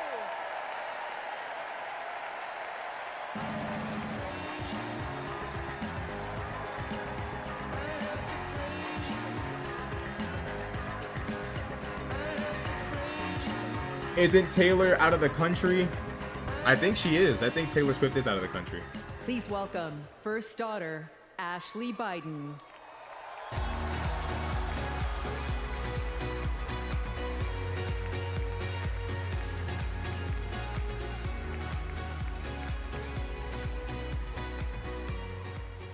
Good evening.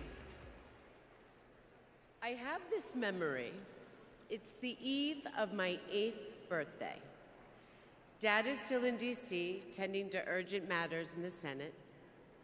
That night, as a surprise, Mom told me, Bo, and Hunter to get in the car. I remember pulling up to the Wilmington Amtrak station, riding up the escalator to the platform. The train stops, doors open, and Dad steps out. As soon as I saw him, I run down that platform and jump into his arms. Like magic, Mom brought out a cake, they sang happy birthday, and I blew out the candles. Dad hugged me, and he said that he had to get back to work. He crossed to the southbound train, and off he went to D.C. That was a snapshot of one moment, of one day, on this extraordinary journey of being Joe Biden's daughter.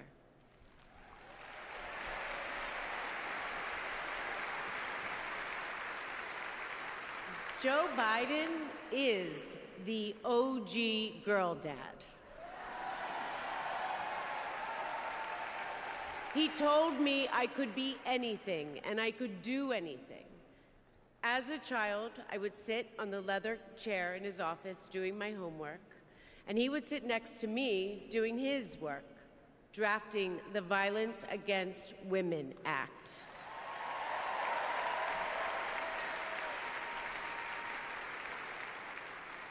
And he wasn't just a girl dad. I could see, and he wasn't just a girl dad, I could see that he valued and trusted women. How he listened to his mother, how he believed in his sister, and most of all, how he respected my mother's career. Dad was always there, doing everything he could to be a true partner to her.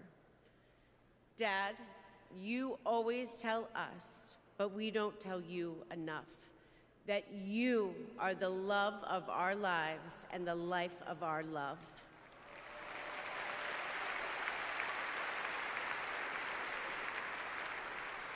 I had my wedding reception in my parents' backyard.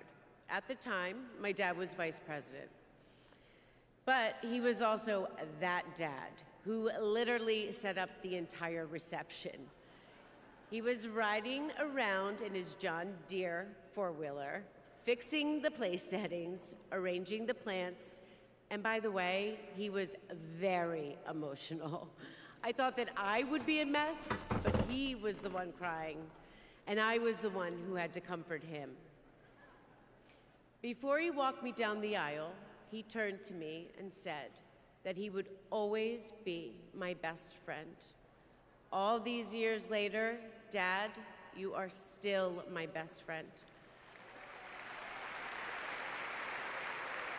His example in service inspired my career. I'm a social worker in Philadelphia.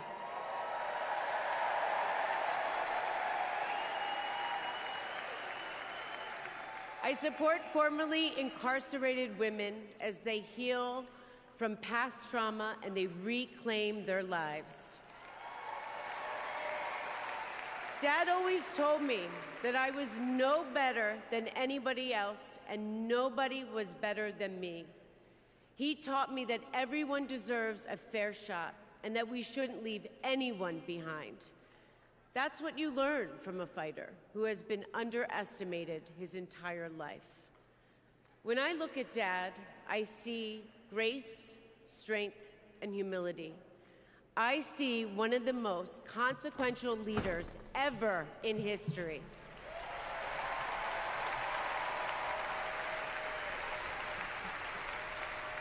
And I also know that he never stops thinking about you, about your dreams, about your dignity, about your opportunities, about your family.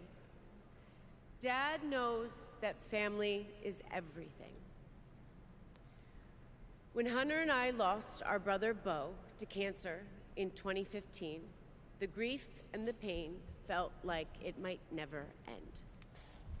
Dad had the capacity to step out of his own pain and absorb ours. And I know that Bo is here with us tonight, as he is always with us.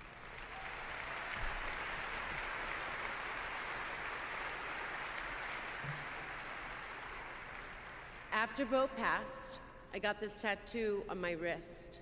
It says, "Courage, dear heart." A reminder to myself to keep going, to get back up, like my dad has always done.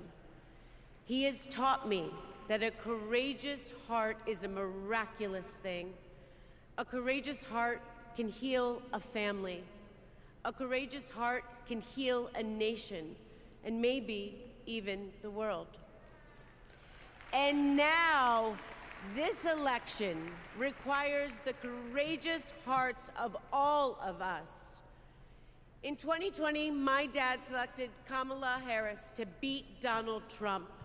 And he knows in 2024, she will beat Donald Trump again.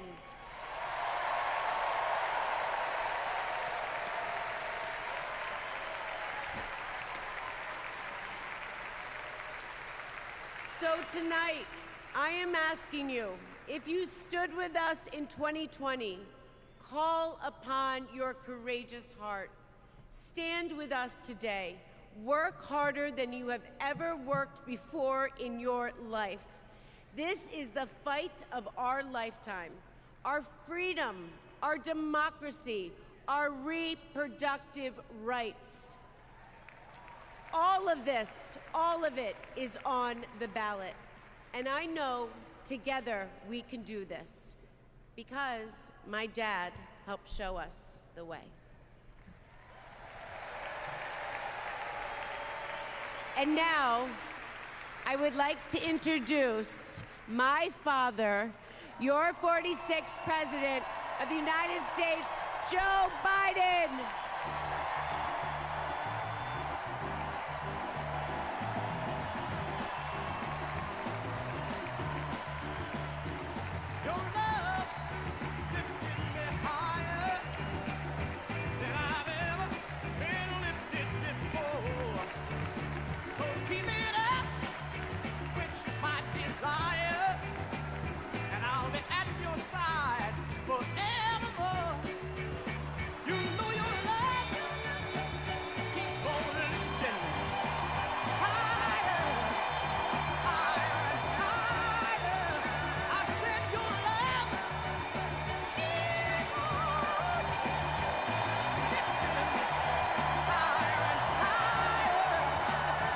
Somebody said wrap this up by midnight. I gotta go to work. Don't feel like you gotta stay, because these folks they gonna be up here for a while. They might bust out Obama right after this man starts, after he finishes talking. You don't know what's next.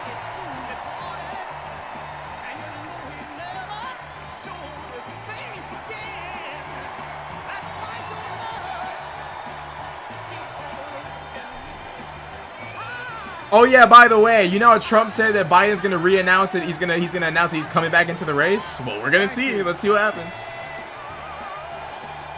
This is about to be the end of Trump's fantasy. If Biden stays out the race, if Biden stays out the race, Trump about to have a moment, bro. He gonna crash out.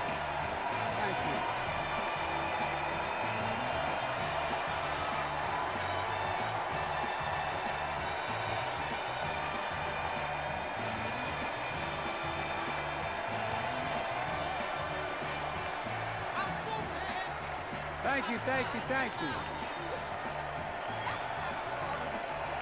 But they have a sign for everyone, bro. This is crazy. This is the most efficient thing I've ever seen, bro. They have a sign for everyone and everything.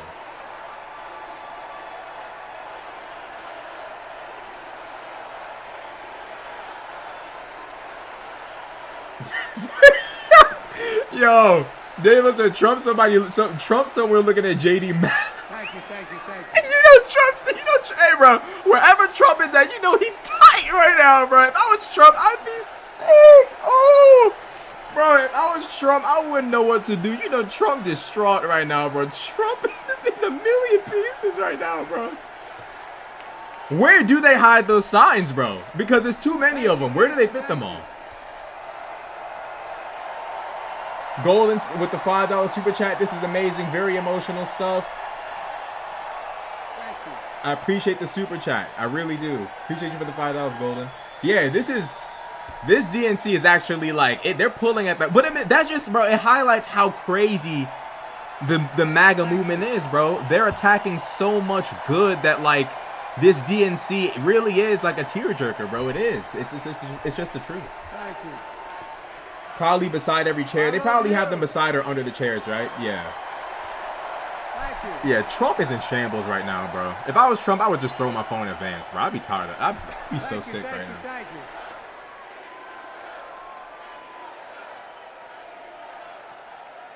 That was my daughter.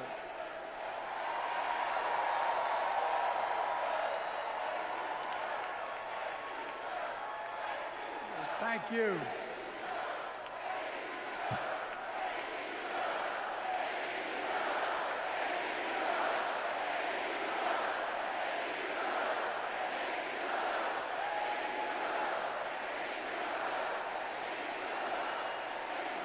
Thank you, thank you, thank you. Thank you. Thank you for so. I tell you what.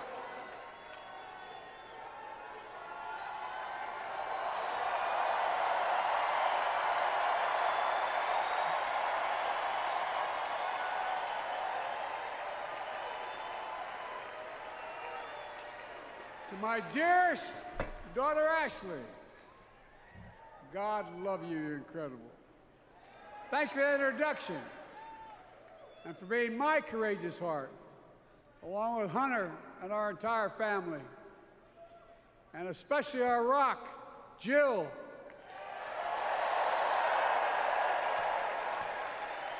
Who, as those of you who know us, she still leaves me both breathless and speechless. Everybody knows her. I love her more than she loves me. She walks down the stairs and I still get that going boom, boom, boom. You all will know me. No, not kidding. Let's give a special round of applause to our First Lady, Jill Biden.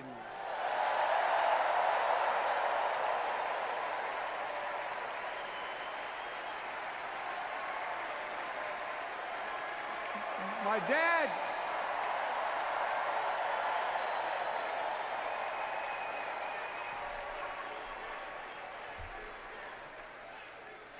My dad used to have an expression, for real. He'd say, Joey, family is the beginning, the middle, and the end. And I love you all. Folks. And America, I love you.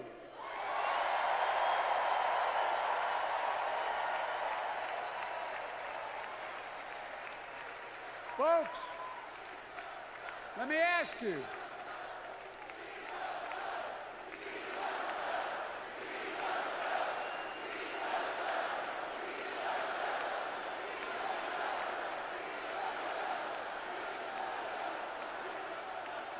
Let me ask you, are you ready to vote for freedom?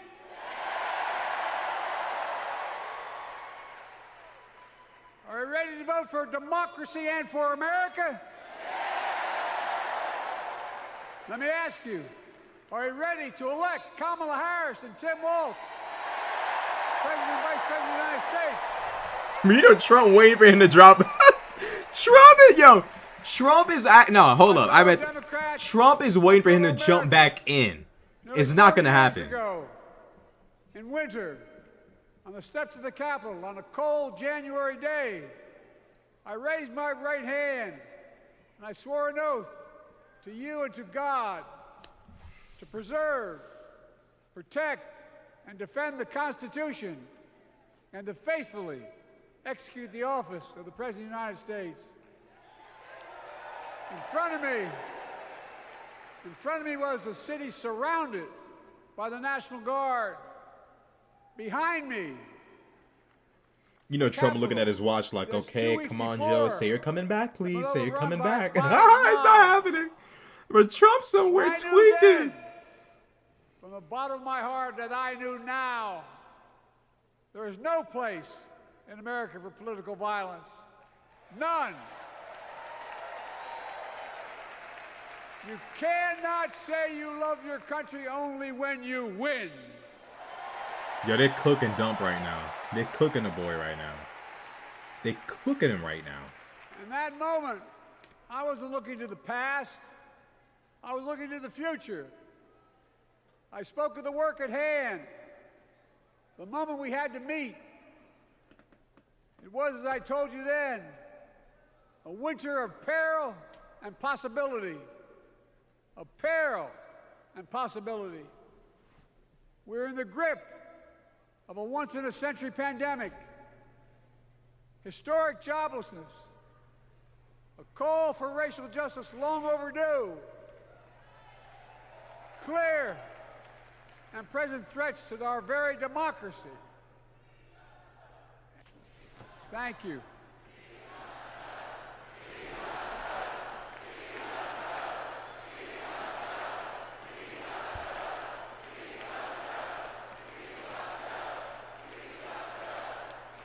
Even Nancy has a sign. Yet I believed then, and I believe now, that progress was and is possible. Justice is achievable, and our best days are not behind us. Bro, I am waiting for Trump's tweets tonight. I'm waiting to see what he's gonna say. Now it's summer. The winter has passed. And with a grateful heart, I stand before you now on this August night to report that democracy has prevailed. Democracy has delivered. And now democracy must be preserved.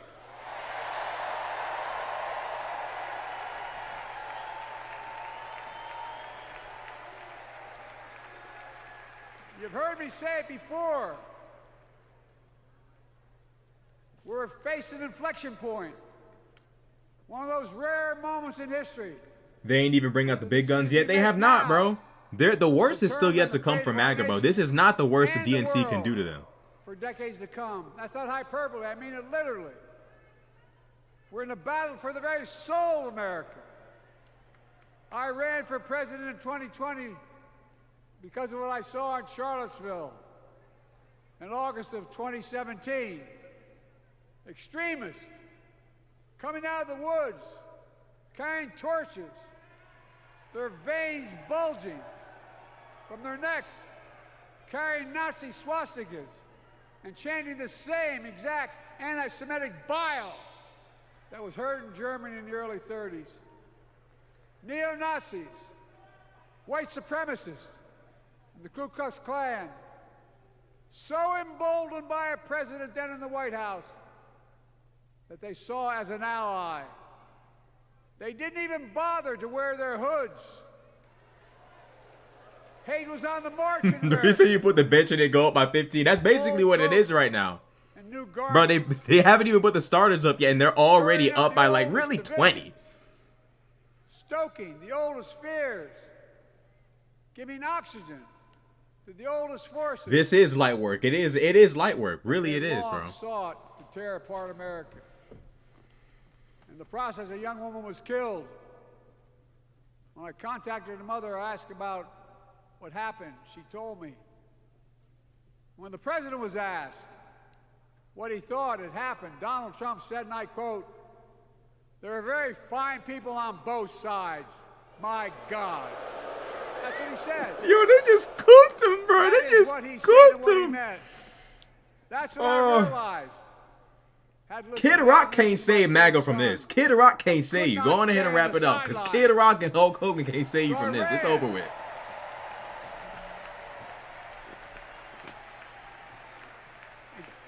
You know Joe Biden. Just lost part of my soul. Yo, I just cut it out for a second. He just said, "I have no intention of running again." Trump. Yo, Trump.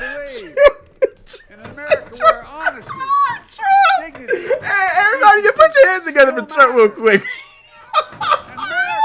Hey, somebody put Trump on. Somebody go check on Trump. Hey, somebody go check on Donald, bro.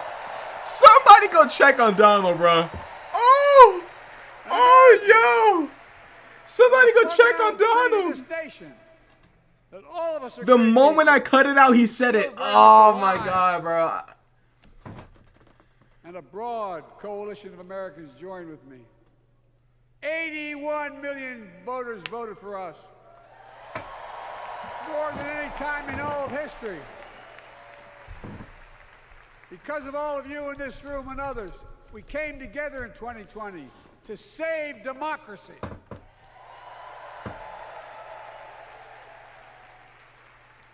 As your president, I've been determined to keep America moving forward, not going back, to stand against hate and violence in all its forms, to be a nation where we not only live with but thrive on diversity, demonizing no one, leaving no one behind, and becoming the nation that we profess to be. I also ran to rebuild the backbone of America, the middle class. Yeah, somebody go check on Trump. Somebody go right now and check on him, because this is crazy. I made a commitment to you that I be a president for all Americans, whether you voted for me or not. We have done that. Studies show the major bills we have passed actually delivered more to red states than blue. Because the job of the president is to deliver to all of America.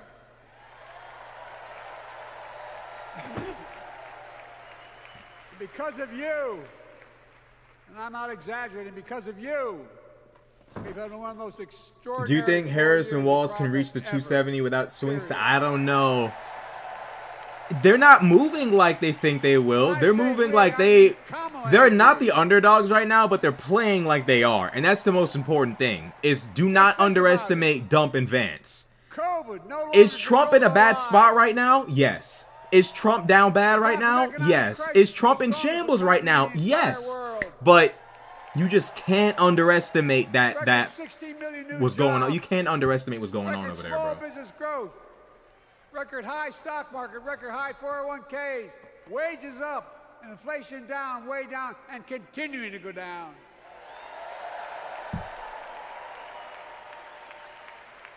The smallest racial wealth gap in 20 years.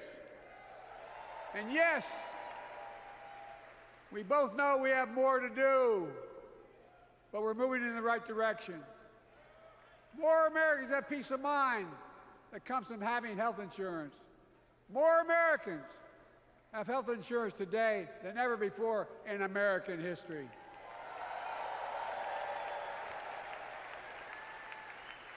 And after, as a young senator beginning to fight for 50 years to give Medicare the power to negotiate low prescription drug prices, we finally beat Big Pharma.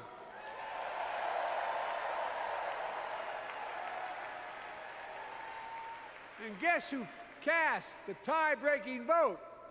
Vice President, soon-to-be President Kamala Harris.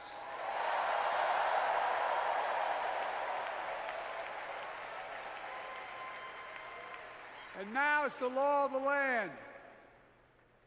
Instead of paying $400 a month for insulin, seniors with diabetes will pay $35 a month. The law we passed already includes, starting in January, every senior's total prescription cost can be capped at $2,000 no matter how expensive the drugs they have. Biden's on one tonight. I was nervous. Nah, Biden, bro, I said it in my video, bro. Biden and Trump have swapped, bro. Trump can't talk to save his life, and Biden now is just smooth. He's fluent. He's cognitively acute. I don't know what happened after the debate, bro, but like Trump and Biden have switched brains, bro. It's crazy. $160 billion over the next decade. That's not hyperbole. It's because Medicare no longer has to pay those exorbitant prices to the big pharma. But look, well, thank you, Kamala, too. Look, folks. Do you have any strong opinions on the housing crisis? I gotta look into that. I gotta look into that one. I can't give any opinions right now because I gotta make sure I know what I'm talking about. But I'm gonna look into it though. Donald Trump promised infrastructure. Biden is unstressed now and Trump is overstressed. That could be a part of it though. That probably is a part of it.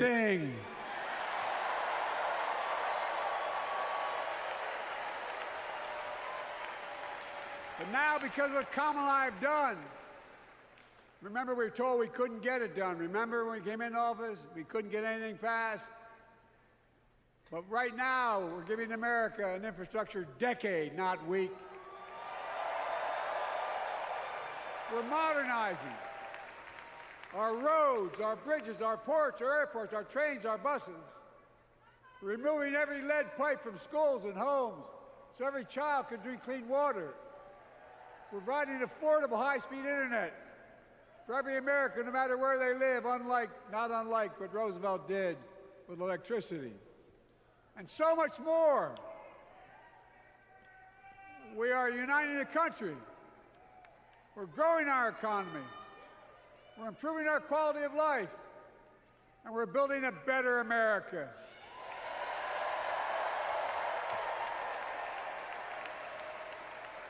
Because that's who we are. How can we be the strongest nation in the world without leading the world in science and technology? After years of importing 90% of our semiconductor chips from abroad, which America invented those chips. Our Chips and Science Act meant that private companies from around the world are now investing literally tens of billions of dollars to build new chip factories right here in America.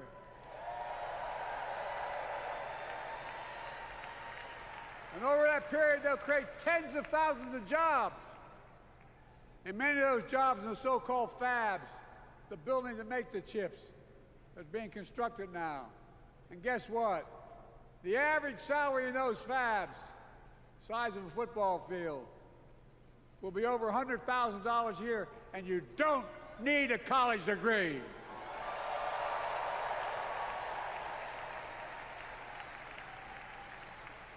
Because of you and so many electeds out there, American manufacturing is back. Where the hell to say we wouldn't lead the world in manufacturing? 800,000 new manufacturing jobs.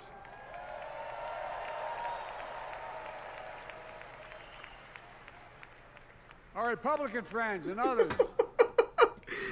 Somebody said Donnie just threw his dino nuggets and ketchup. Dino nuggets is crazy. Now we export American products. You know Trump eats childlike food like that though. Like Trump, for a billionaire, Trump eats some of those childish stuff, bro. Like just Big Mac everywhere, just ugh, bro. Like Trump be eating like, bro. Trump probably got sticky fingers, bro. Let's keep it 100, bro. Communities throughout the country that were left behind. You know you're from them, many of you. You know what it's like when that factory closed, where your mother, your father, your grandmother, grandfather worked. And now you're back, providing once again, proving Wall Street didn't build America. The middle class built America, and unions built the middle class.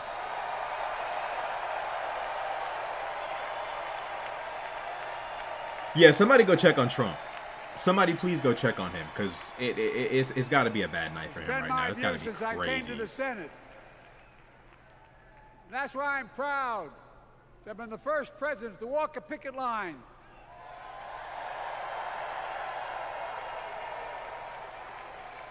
And be labeled the most pro-union president in history, and I accept it.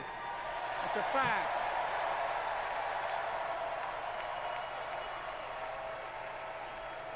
Because when unions do well, we all do well.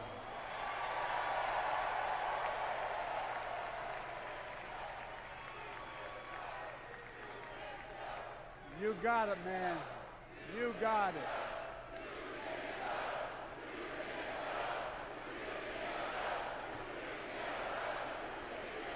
I agree.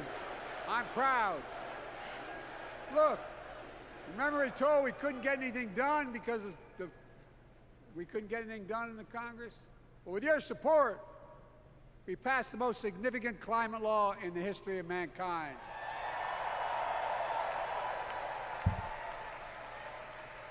Over $370 billion. Cutting carbon emissions in half by 2030. Launching a climate corps, similar to AmeriCorps and Peace What's Corps. going on with Elon and Trump? Are they talking to each other right now? For young people of the future who are going to make sure this continues. Creating hundreds of thousands of jobs in clean energy for American workers, including the IBEW installing 500,000 charging stations all across America. They're crying together. Of course they And in the are. process, reducing carbon emissions. He said he we're wants seeing it. Elon in his cabinet? We're seeing to it that the first beneficiary Bro, we gotta stop this man before it's too late, bro. I swear to God, bro. have been smothered by the legacy of pollution. Oh, In Louisiana and Trump, Delaware. bro. Trump. Route 9. Always doing this. He always up to some kind of evil ass All those thing. factories, all those chemical factories are right next to the poorest neighborhoods. They're the ones we're going to bring back.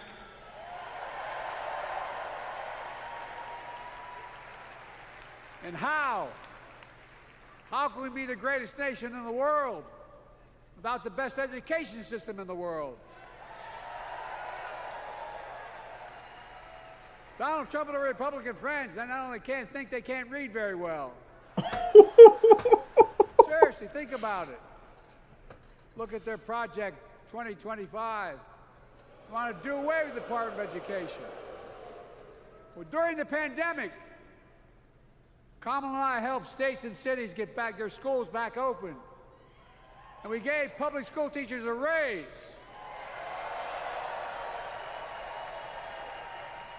We created apprenticeships with businesses and communities, putting students on a path to a good paying job, whether or not they go to college. And by the way, we're making college a hell of a lot more affordable. Increasing Pell Grants by $900. Over $15 billion for HBCUs. Minority service education, including Hispanic institutions and tribal colleges. We kept our commitment to provide more student relief than ever by lifting the burden of helping millions of families so they could get married, start a family, buy a home, and begin to build family wealth and contribute to the community and grow our economy. It's not costing us, it's creating more wealth. We've fundamentally transformed how our economy grows, from the middle out and the bottom up instead of the top down. You know, my dad used to say there wasn't a whole hell of a lot to drop down on my kitchen table at the end of the month. I come from a basic middle-class family, 3-bedroom house, 4 kids, a grandpop living with us, decent neighborhood, but never a penny to spare. And look, that top-down notion never worked. A lot of Democrats didn't think it thought it worked, but it doesn't. And when we did all that, what we've done, everybody can do well. Everybody.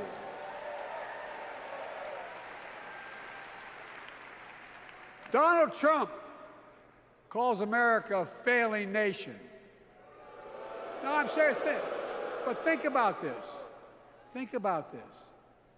He publicly says to the whole world, I'm going to say something outrageous. I know more foreign leaders by their first names and know them well than anybody alive. Just because I'm so damn old. But I'm not joking. Think of the message he sends around the world when he talks about America being a failing nation. He says we're losing. He's the loser. He's dead wrong.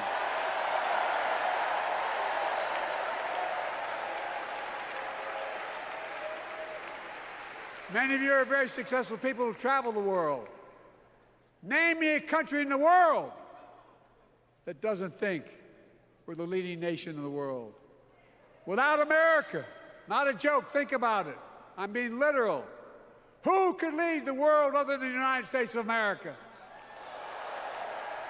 Well, guess what? America's winning, and the world's better off for it. America's more prosperous, and Americans are safer today than under Donald Trump. Trump continues to lie about crime in America, like everything else. Guess what? On his watch, the murder rate went up 30%, the biggest increase in history. Meanwhile, we made the largest investment, Kamala and I, in public safety ever. Now, the murder rate is falling faster than any time in history. Violent crime has dropped to the lowest level in more than 50 years. And crime will keep coming down when we put a prosecutor in the Oval Office instead of a convicted felon.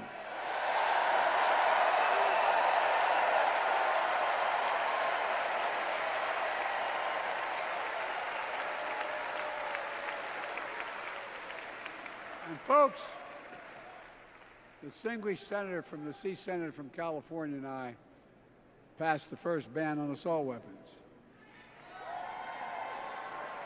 And guess what? It worked. If we care about public safety, we need to prevent gun violence. And what makes me ashamed when I travel the world, which I do, more children in America are killed by a gunshot than any other cause in the United States. More die from a bullet than cancer, accidents, or anything else in the United States of America. My God. That's why Kamala and I are proud. We beat the NRA when we passed the first major bipartisan gun safety law in 30 years.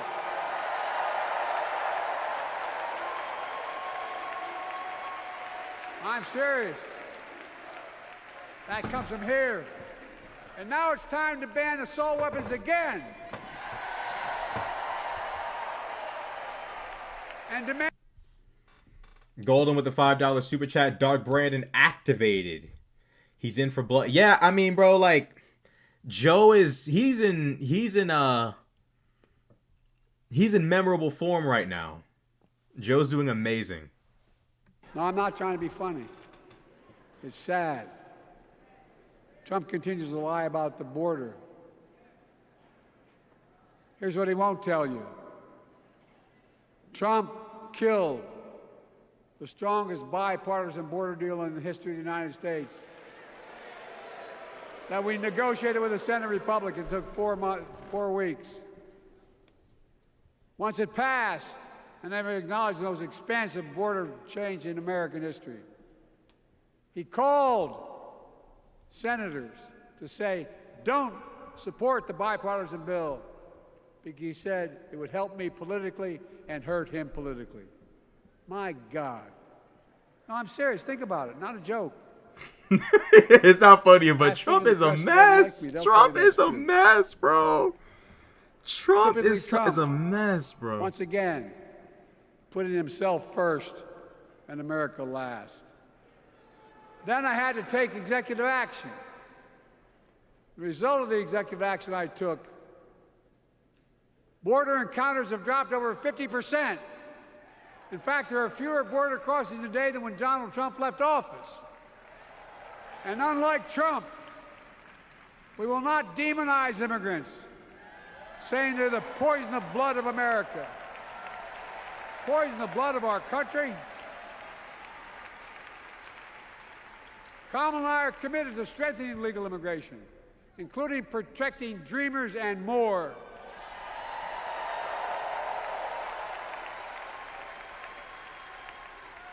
And here's what else I believe in: protecting your freedom to vote, your freedom to love who you love,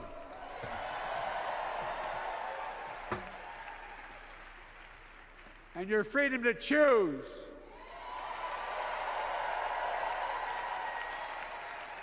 In its decision overturning Roe v. Wade, as you heard earlier tonight, the United States Supreme Court majority wrote the following. Imagine being Rudy Giuliani. Zelda Man with the super chat, $5. Thank you so much. Imagine being Rudy Giuliani, bro. Literally lost everything for Trump, and Trump still hasn't paid him. Mark my words, this might be some conspiracy theory stuff, but if Trump does not win this election, which I don't think he will, Giuliani will probably sue him. MAGA Republicans found out the power of women in 2022. And Donald Trump is going to find out the power of women in 2024. That is true. Watch. Trump is about to get stomped out by women. That is true. And Vance, like, Vance just a demon. Like, Vance is just satanic. And as MAGA Republican right-wingers seek to erase history, we Democrats continue to write history and make more history. I'm proud to have kept my commitment to appoint the first black woman in the United States Supreme Court.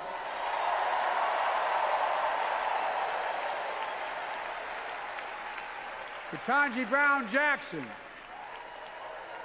a symbol for every young woman in America. That you can do anything. Erica Thomas with the $5 super chat with the what is that critical hit? I gotta learn more about YouTube. Is that an emoji or? Thank you so much for the super chat. I greatly appreciate it so much. Most diverse cabinet in history, including the first black woman in South Asian descent to serve as vice president. And will soon serve as the 47th president of the United States.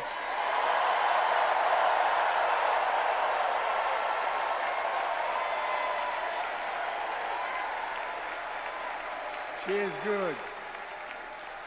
Look. Thank you, Kamala.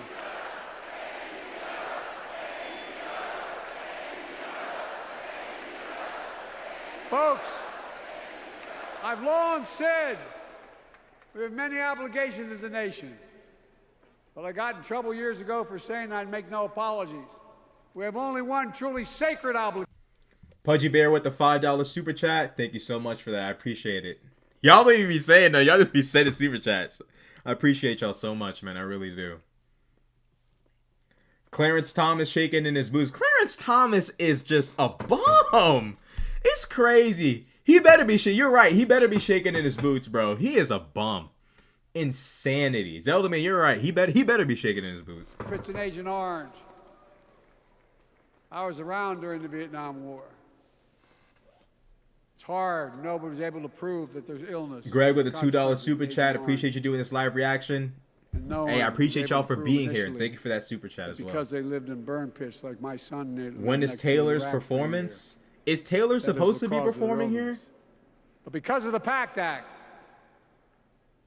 a surviving spouse with 2 children is now eligible for a stipend of about $3,000 a month. And those children who lost a parent are eligible for tuition Foggy benefits with another to go to super chat for college $2. and to get job Thank you training. so much again. I love you guys. It's already helping over 1 million veterans and their families just so far. Will you be covering the DNC for the next few days? I guess I have to now. I guess I have to. We get it. I guess I will be, yeah. But guess who doesn't get it? and doesn't Dumb. respect our veterans.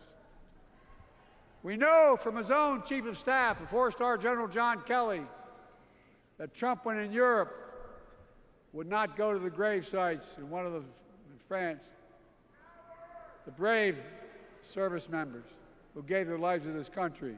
He called them suckers and losers. Who in the hell does he think he is? Who does he think he is? Yo, Biden about to turn. Biden about to whoop him with a belt, bro. No words.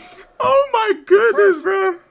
They're not the words of a person not worthy of being commander-in-chief. Period. Not then, not now, and not ever. I mean that. I mean that from the bottom of my heart.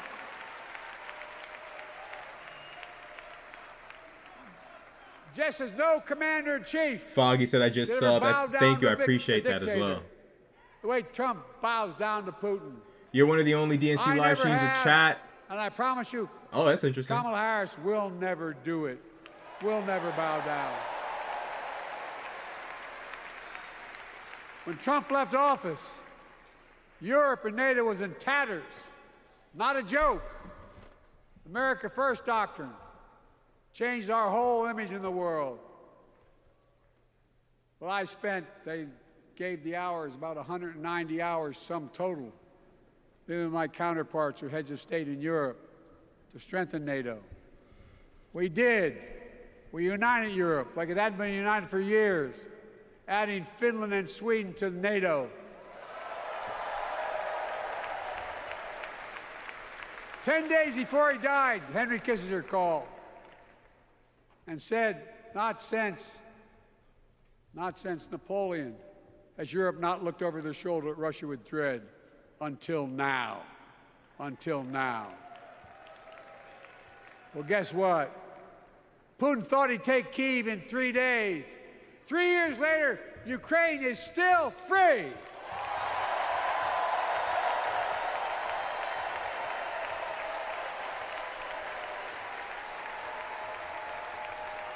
When I came to office, the conventional wisdom was that China would inevitably surpass the United States. They haven't noticed. No one's saying that now.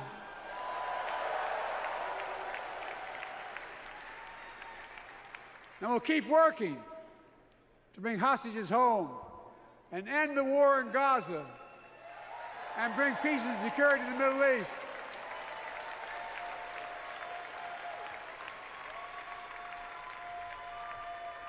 As you know, I wrote a peace treaty for Gaza. A few days ago, I put forward a proposal that brought us closer to doing that than we've done since October 7th. We're working around the clock, my Secretary of State, to prevent a wider war and reunite hostages with their families and surge humanitarian health and food assistance into Gaza now. To end the civilian suffering of the Palestinian people. And finally, he's on fire tonight. Thank you, VI from St. Croix. End this war. Retired disabled veteran. Yeah, he is on fire tonight. Thank you for tuning in. I appreciate that. It's always good to see another Virgin Islander. Zelda Main with the $5 super chat. Those Trump is on X. Like, they have a point. Is Trump? Is he screaming on X? Is he not streaming? Is he like crying? Is he like tweeting and complaining? Just as we worked around the clock to bring home wrongfully detained Americans and others from Russia, in one of the most complicated. Bro, I know Trump has to be sick right now. But they're home. Biden literally got up there and said, "I am not running." Kamala and I are going to keep working. Biden put his foot in Trump's mouth like crazy, bro.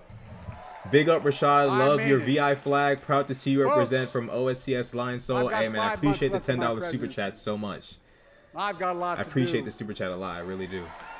I intend to get it done. I'm glad to be able to represent.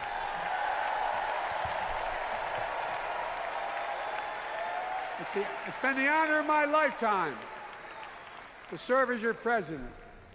I love the job, but I love my country more.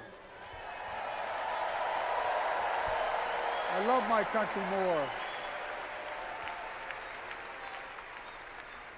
And all this talk about how I'm angry at all those people who said I should step down.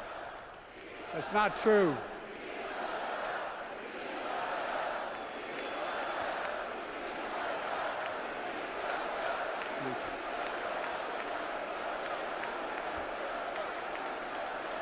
I love my country more, and we need to preserve our democracy.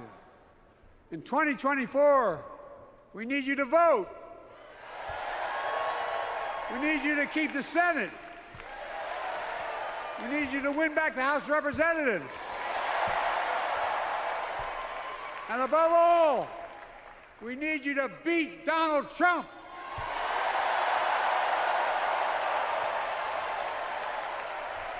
And elect Kamala and Tim, President and Vice President of the United States of America. Look, they'll continue to lead America forward. Yo, Creating more jobs, standing up one for of y'all just workers, said MTG looks growing like the Dog the economy, Bounty Hunter, and I can't unsee lower it the now. cost Oh of my American God, families so bro. they just have a little more I breathing room. can't unsee what you just said. We've made incredible progress. impossible for me to We have unsee more work to do. And Kamala and Tim will continue to take on corporate greed and bring down cost of food. They'll keep taking on Big Pharma, making insulin $35 a month, not just for seniors, but for everyone in America. And capping prescription drug costs at a total of $2,000, not just for seniors, but for everyone. And folks, that's going to save America again tens of billions of dollars. Folks, they'll make housing more affordable, building 3 million new homes, providing $25,000 down payment assistance for the first-time home buyer, more than the 10 we approved. Donald Trump wants a new tax on imported goods, food, gas, clothing, and more. You know what that will cost the average family, according to the experts? $3,900 a year in a tax. No, it's a fact. Kamala and Tim will make the child care tax credit permanent.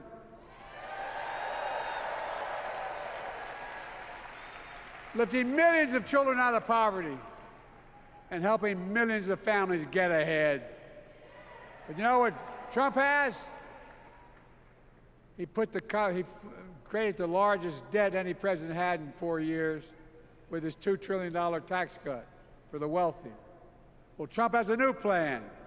He wants to provide a $5 billion tax cut for corporations and the very wealthy. Read it. Put us further Cheryl with the in debt. $10 super chat. Folks, thank you very much. I greatly appreciate it. And N121R with a $6 super chat. Thank you so much, guys. I really appreciate this so much. You know what the Man, I've been average working at tax this rate they YouTube thing pay? for a long time now. So to be able to have a community like you guys that supports what I do is always just if we just increased our it's taxes, humbling, we so I appreciate it. proposed to 25%, which isn't the highest tax rate even. It would raise 500 Okay, not that billion long. new dollars Like, over 10 years. 4 years. No, They'd still be very wealthy. Tim with the $5 super chat. Melania said I wanted the dino ones. That's assuming she even bakes chicken nuggets for him. I doubt she even cooks for that guy. Pay their fair share. Their family's so They'll odd. They're protect so Social rich, Security but like Medicare. I doubt they cook their own Trump wants to food. cut Social Security I doubt like Medicare. there's just a house full of Kamala and gold. Tim will Like who does that? protect your freedom. It's hard to take They'll their protect your existence vote, your right like to vote. seriously, bro. It's To crazy. protect your civil rights. And you know Trump will do everything to ban abortion nationwide. Oh, he will. If Joe is on Tim performance will do enhancing performance can. That's enhancers, why I he welcome has it. to send it I want my president. If my president is Restore 80 Roe something v. years Wade. old, he better be on everything. I want my president on everything. He better be the most juiced up president ever known to man. The ancient Greeks taught us that character is destiny. Character is destiny. For me and Jill, we know Kamala and Doug are people of character. It's been our honor to serve alongside them. And we know that Tim and Gwen Waltz are also people of great character. Selecting Kamala was the very first decision I made when I became our nominee. And it was the best decision I made my whole career.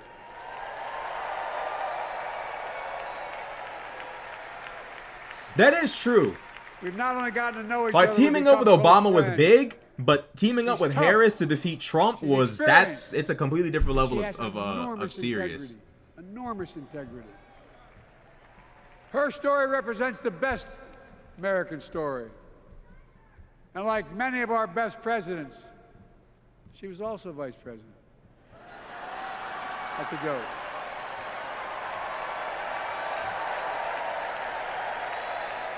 But she'll be a president our children can look up to.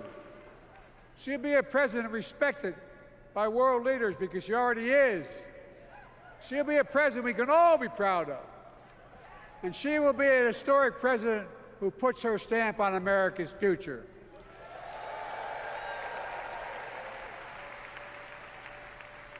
This will be the first presidential election since January 6th. On that day, we almost lost everything about who we are as a country. And that threat, this is not hyperbole, that threat is still very much alive. Donald Trump says he will refuse to accept the election result if he loses again. Think about that. Pudgy with the He $2 means it. super Think chat about beat. He's probably seen a bloodbath. Bro, y'all He are loses in his hilarious, bro. And that he'll be a dictator. Whatever variations on day y'all got, one, in it his is own what it is, words. bro. Donald Trump deserves to be made fun of. By bro. the way, what he this wants is sucker to be means it. feared or to be respected. No, I'm not Just joking. point at him and Think laugh. about That's it. the solution to people like Trump. Is just laugh. Anybody else said that in the past, you'd think he was crazy. He is crazy, but you'd think it was an exaggeration, but he means it. We can't let that happen. You said you think he was crazy. He is crazy, but you know. All of us carry a special obligation. Independents, Republicans, Democrats. We saved democracy in 2020, and now we must save it again in 2024.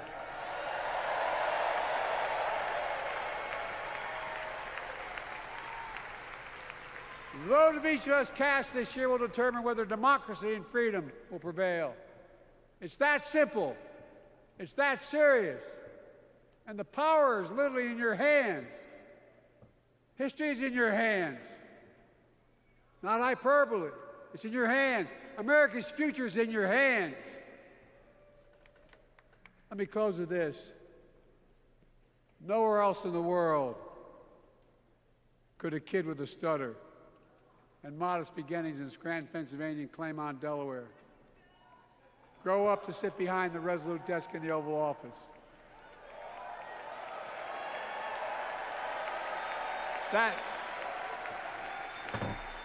That's because America is and always has been a nation of possibilities. Possibilities. We must never lose that. Never. Kamala and Tim understand that this nation. Bro, must y'all continue to wild be in a the place of chat right now, possibilities. bro. Not just for Y'all are you, wild but in the for chat. all of us. But join me. Bro, you Promise gotta your wonder whole about the heart mental for this state that effort. Trump is in right now. That Biden just said he's Well, not my heart gonna, will be. he's not gonna be running again. But you know, Trump's somewhere I'll down be the best bad. volunteer. Why would Trump write Harrison that Walsh that has story, ever that tall seen. tale on Twitter like that? Always telling fibs. Each of us has a part in the American story. For me and my family, there's a song that means a lot to us, that captures the best of who we are as a nation. The song is called American Anthem. There's one verse that stands out, and I can't sing worth a damn, so I'm not going to try. I'll just quote it. The work and prayers of centuries have brought us to this day. What shall our legacy be? What will our children say? Let me know in my heart, when my days are through, America America, I gave my best to you. Damn, that's true, bro. This man gave us his entire life, bro. Joe Biden gave us his entire life. That's crazy.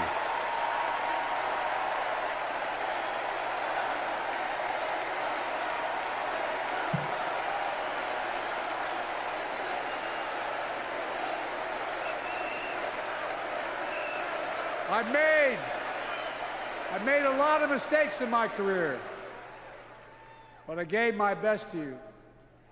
For 50 years, like many of you, I've given my heart and soul to our nation. And I've been blessed a million times in return with the support of the American people. I've either been too young to be in the Senate because I wasn't 30 yet, and too old to stay as president. But I hope you know how grateful I am to all of you. I can honestly say, and I mean this from the bottom, give you my word as a Biden, I can honestly say I'm more optimistic about the future than I was when I was elected as a 29-year-old United States Senator. I mean it. Folks, we just have to remember who we are. We're the United States of America.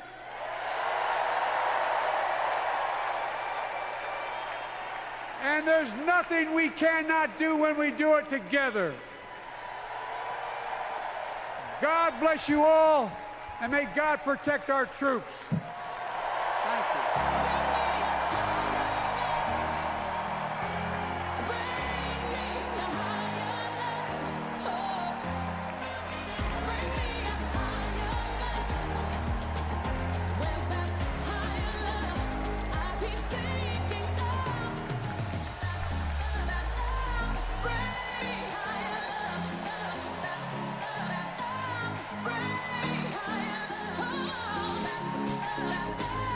Not gonna lie.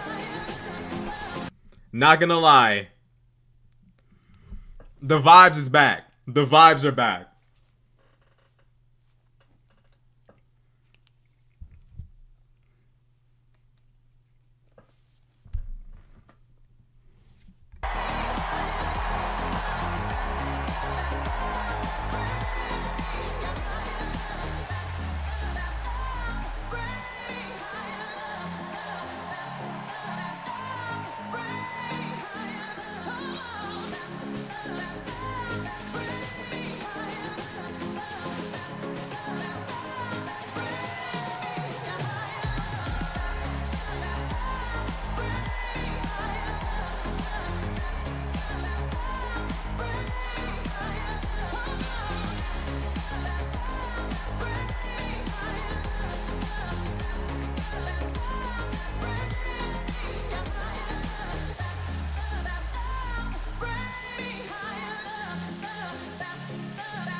Evan Suarez with a $5 super chat. Hey Rashad, if Trump is crapping his pants right now, how do you think Putin feels?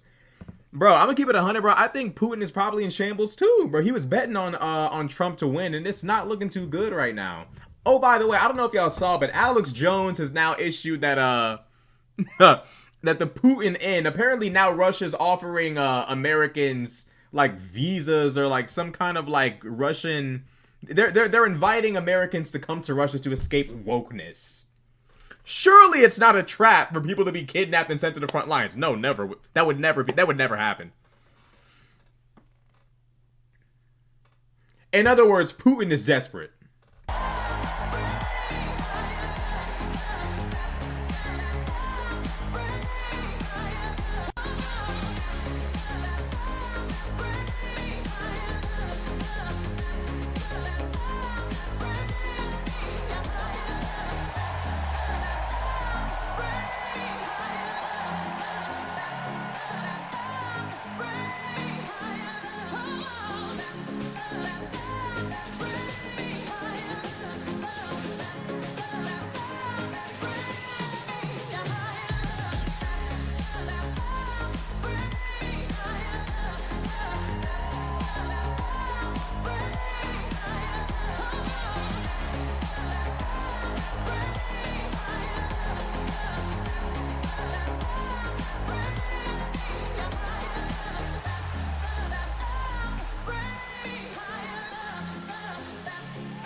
Please stand if you are able for this evening's benediction, offered by Rabbi Michael Beals and Pastor Cindy Rudolph.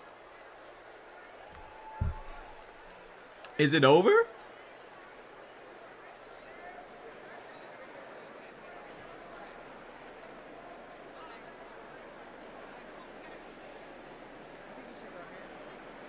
Tonight's convention theme, for the people, hint at the inclusive, bridge-building messages and policies the Democratic Party will require to succeed not only in November, but long after that. Somebody said this is No exactly like prayer Black Church. better Yes, unites bro, this Jews, is crazy, bro. Christians, Muslims, and others of faith, along with Democrats, Republicans, Independents, and undecideds, that the threefold priestly Cohenite benediction presented in the Bible.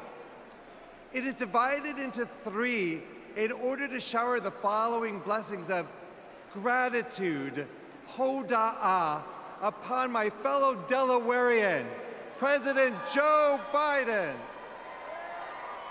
for more than 50 years of selfless, effective public service. Joy, simcha, in public discourse and policy encouraged by Governor Tim Walz. And light, or, combined with freedom, Cherut, inspired by Vice President Kamala Harris's vision for America. Please respond in unity with a heartfelt Amen after each of these three ancient Hebrew benedictions. Yevarechecha Adonai v'yishmerecha. May God bless you and protect you. Ya'er Adonai panav elecha v'yichuneka. May God deal kindly and graciously with you. Yo, I'm not gonna lie, the pro-Palestine folk about to trip tonight. Bro, it's about to be chaos on Twitter after this, bro. Oh, no. May God turn towards you. You know they about to lose their minds on Twitter after this. They about to lose their minds right now. And the gift of peace. And let us say a heartfelt Amen. Foggy said, good night, Rashad. Thanks, I'll be back. I appreciate you being here. Most gracious, kind, and loving God, we thank you for this tremendous gathering of people invested in our nation's progress. Lord, as we look upon our leadership, we see what you require of us. To do justice, like the Justice Vice President Harris has championed her entire career. To love mercy, like the mercy Governor Walz has modeled as a lifelong public servant and educator, and to walk humbly, like the humility President Biden has embodied with decades of outstanding servant leadership. Oh God, as we strive to work for the people, we pray you will unite our nation. Help us to choose hope over hostility, Obama tomorrow, Walz compassion on Wednesday, and over Harris on Thursday? callousness, Okay, and okay. liberty over tyranny. We recognize that we are living through paradoxical times, times that are precarious yet promising. But through God who gives us beauty for ashes, all things are possible. Lord, bless the work of our hands until the weak and meek become purposeful and powerful, and until the marginalized and disenfranchised become energized Great and stream. mobilized. You're going to crack 1,000 Inspire soon. us Good night. to Peace out. stand Amen. Have with a great our night. fellow Americans, so this nation will be a light that shines for you. In the name of our loving and redeeming God, we pray.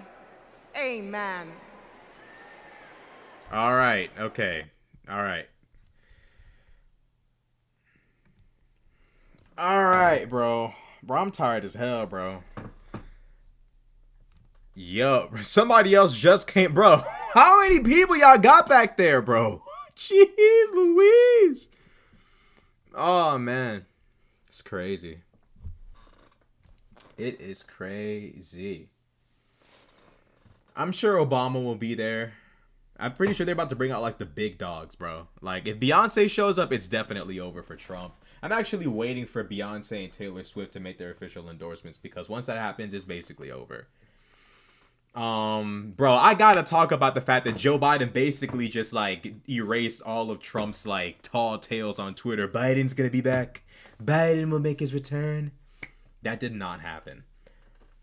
Thank you, Rashad. I appreciate you doing this. I appreciate you guys, too. Thank you for showing up to the stream. I greatly appreciate all of you for showing up. Every single one of you. It's not over till it's over. That is true. I mean, we can do our little victory laps here, but the reality is it's not over until Trump's defeated in November, so... Really in January, because obviously you guys know, like, the battle isn't the election. The battle is the certification of the election, so... We're not really out of this clearly until January, so we have got a while to go before we're in the clear as it pertains to Donald Trump, so. Yup. It's going to be a while before we're in the clear, but I'm just keeping it 1,000 with y'all. I can't wait until Trump starts tweeting tonight or tomorrow. He'll probably tweet tonight. He probably won't even wait till tomorrow, knowing him.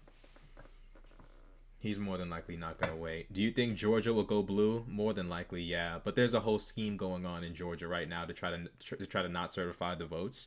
So I think Georgia will go blue, and then something big is going to happen in Georgia, and there's going to be chaos. Trump's going to quit. I don't think Trump will quit. I think he'd much rather take the Republican Party down to hell with him than quit. He's not the self-sacrificing type in any way, shape, or form. But I can see why you would think that, though, because it does look like the walls are closing in on him. No pun intended. We're going to get the 2 a.m. rants from Trump tonight. More than likely. I don't see him waiting until tomorrow. What do you think will be the surprise flip? Probably Georgia. I don't know. They're saying Pennsylvania is going to go straight blue. I don't know, man. I think it's going to end. I think it's going to be bad, bro. A lot of states are going to flip blue, bro. Take care. Get some rest, bro. Arizona turning blue. Yeah, Arizona as well. Yeah, I'm tired as hell. Rashad, you're making we Caribbean people proud, man. I'm glad to have you here. Is that the Trini flag? I gotta get educated. I'm pretty sure that's Trini. You know, big up all the Caribbean people in here. How do you think Kamala will respond to the call-outs for more interviews? Do you think it's needed? No, I do not think that it's needed for her to do them. And I'll say the reason why I say she shouldn't do them is because Kamala Harris has to be perfect. Donald Trump gets to act like a child. He gets to act like a buffoon. And at this point, the entire nation has given up on him. Nobody expects Trump to conduct himself as an adult. Nobody expects Trump to act right. Nobody expects Trump to behave. So Trump can just say anything that's unbelievable. And people kind of just, oh no, Trump said this. They post a video, they get views, me. And then, you know, everybody moves on. If Kamala messes up once, it'll be in the news cycle forever. Mrs. Vice President, you know, Madam Vice President, why did you... I said Mrs. You know, I need to go to bed. Madam Vice President, why did you say that? Just for months on end, bro. They're going to treat her so unfair. You know, Trump, they treat him so unfairly. They're going to treat Kamala so unfairly if she even does a single interview. So, I don't know, bro. I don't think she should do them. I think she should just do interviews with people she knows will, like, be reasonable and friendly. But, like... I'd say she should probably just stay away from them. Let Trump dig a hole deeper. Because to be honest, although Trump isn't getting as much of a big blowback, he's not gaining a bunch of supporters from the stuff he's saying. It's all negativity. Everyone's angry when he says this stuff. It's not building up a lot of support anymore. People are kind of just bored of Trump. So she has the upper hand. So she should probably just stay silent. Yeah, that's a good question, though. That is a good question. If folks want to go to Russia, by all means, we'll help you pack your bags. Yeah, I don't know what these people are talking about, saying that Putin's going to build a safe haven for real patriots who hate wokeness. Like, bro, these people are little kids, bro. Like, you finna go to Russia? Bro, one of the biggest things I love about this country is, like, the fact that I can access indictment documents on, like, anybody. Like if you're like a presidential candidate, aka dump, and you've been accused of inciting an insurrection, I can access the documents. Bro, in Russia there is no accountability, bro. Like why would you want to live there?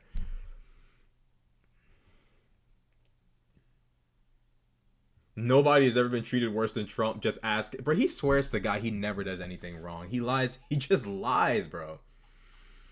She's talking to the press. She's not doing interviews. Yeah, I mean, that's the smartest way to do it, you know? Once you're in an interview, you're in there. You're stuck. But when you're talking to the press, you can be like, oh, guys, got to go. But when you're in an interview, once you sit down, you got to answer whatever they ask you. So Kamala's playing it smart. Let Donald do all the foolishness. Let Trump act like a nincompoop. Let him act a fool.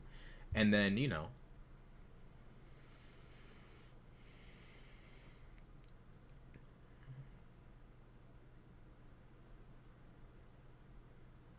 Kamala should go on Kai Cenat's stream. I think Kai said he doesn't want to do any political streams. I was worried about that, but I don't think that Aiden Ross stream really did anything. Like most of Aiden's consistent viewers, I think they're like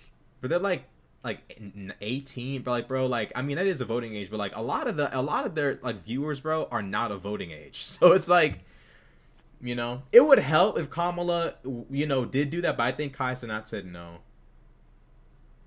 She said she will do interviews later when her agenda is on full display. I think she shouldn't do a single interview at all. Like maybe like one. But Trump is digging such a massive hole for himself that it's so important for Kamala to just hold back for a little bit and let Trump dig that hole for himself. Are you from the Virgin Islands? No, but I used to live there and I have family from there.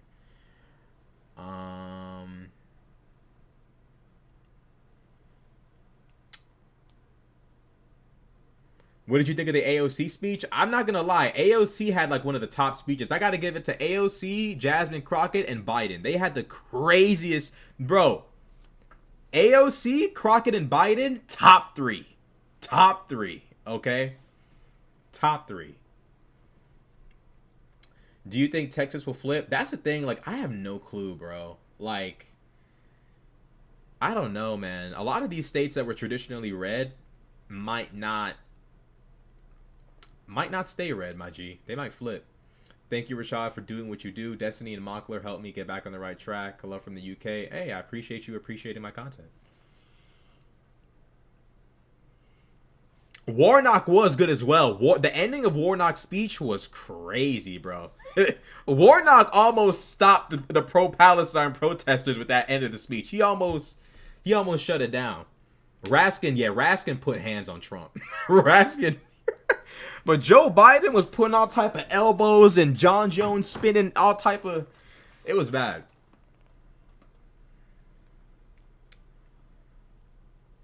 Houston here. Almost everyone I know is for Trump. I feel like Trump supporters tend to be more outspoken.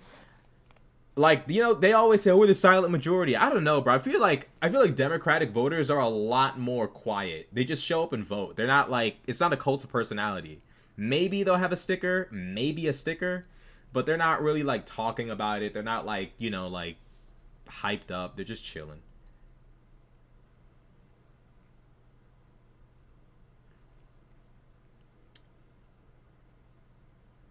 What do you think about the video Wall Street Journal on Democrats losing young men voters? Yeah, is that true? Yeah, I mean... Yeah, we definitely could do a better job appealing to young men. But I think we'll do fine right now. I think we'll do fine. But yeah, we definitely need to strategize. It's just we don't have a lot of charismatic masculine voices on the left, so it's very easy for charismatic masculine voices on the right to kind of have a monopoly on the attention of the young male demographic.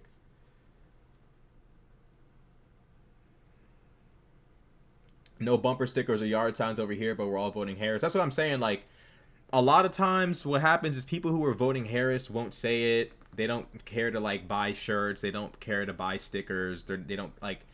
Oftentimes, I'll say it, bro. Democrats are the actual silent majority, bro. They don't say anything. They just show up and vote.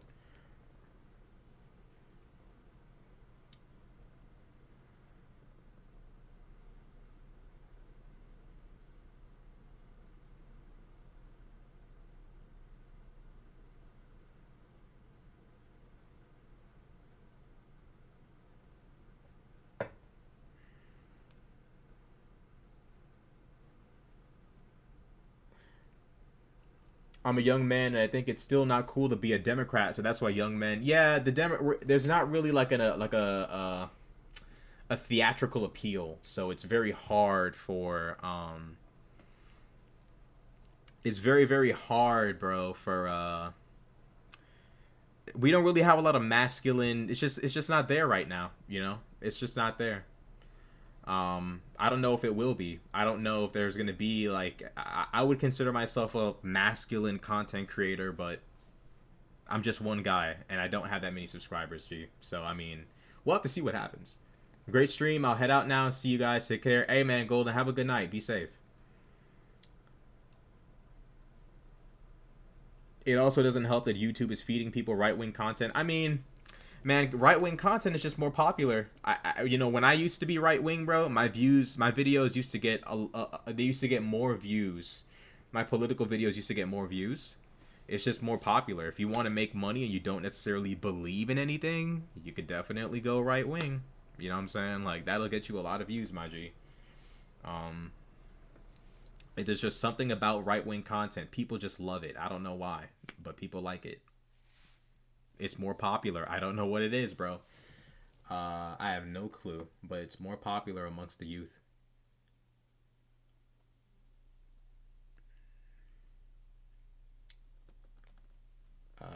Right-wing can be more controversial. Yeah, that's true.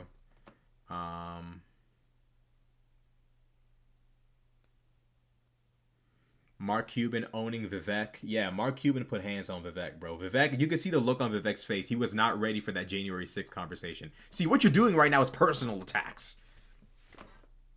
Foolishness.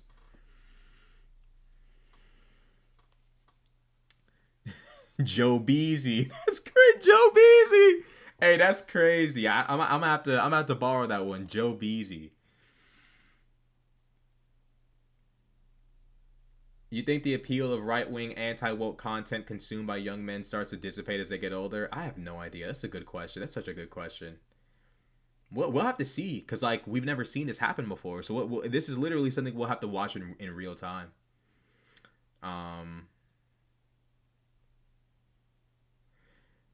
The Daily Wire YouTubers don't get that many views nowadays. I think they get a lot of views. But it is true that left-wing YouTubers are actually on the rise. So, like, kind of how it used to be in 2016, where, like, conservative channels were, like, blowing up, the opposite is happening now. And I think even my channel is, like, an example of that. So. Yeah, and it's true. Yeah, like, the right wing is a lot more aggressive when it comes to young men's issues. That's true. That is very true. That is true. I might start making content about, you know, making young men content from like a liberal perspective. Maybe I should do that. But I don't want to be a breadtuber though. Like y'all think I should do like semi breadtuber content talking about like what it's like to be like a young Gen Z male trying to figure it all out from like a cultural political perspective, or do you think that's like corny? Because I don't want to be like this. Hold on. What it's like to be a young male in 2024. I'm not doing that. I'm not doing it. I'm just letting y'all know.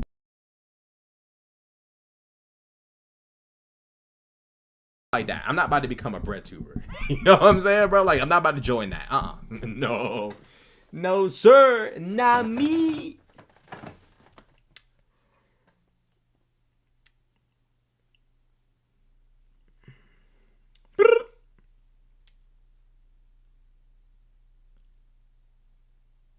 People like Peterson has played a big role with younger guys. Yeah, Jordan Peterson has bro, he's got them on lock.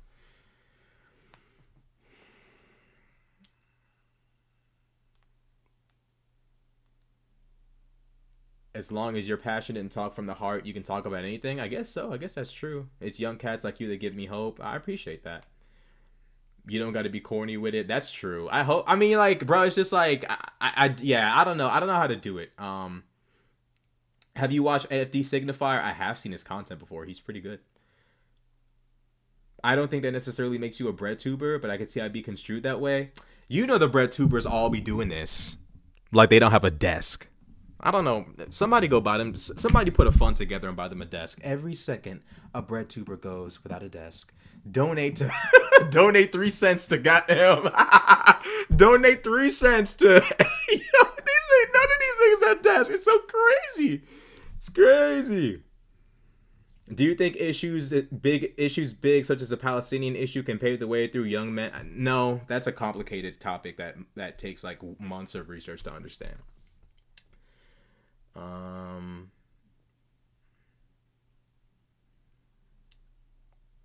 I just watched the critique of Peterson and it was all negative comments. I mean, sometimes the algorithm flings your videos to the wrong people. That, like, bro, I don't know, that happened to me sometimes, bro. Sometimes you'll do a great video and like YouTube will fling it to people who don't like you. Young men need to be educated on civics. Once they get civics, they'll never lean to the right.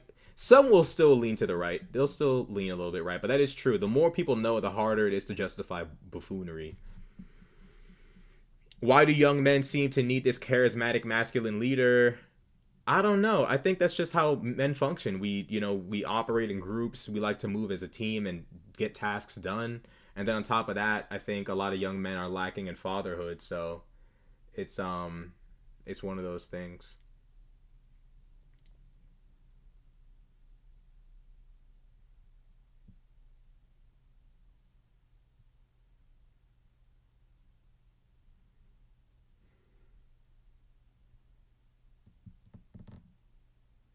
Maybe I'll do it. Maybe I'll make the video. I don't know. I don't know if I'll do it, but I'm not doing this though. I'm not doing this, G. I'm not holding the shit in my hand like I don't have a desk. Okay? I'm not doing that. If I do, then that means something has happened. It means somebody confiscated my desk from me. Take it easy. I hope I catch the live tomorrow. Yeah, I hope you do too. I'll try to be on live tomorrow. Who gave the best speech? Damn, I'm gonna have to think about it tomorrow. I gotta sleep and then let my brain figure it out. I'm about to let the Jimmy Neutron things go off in my head.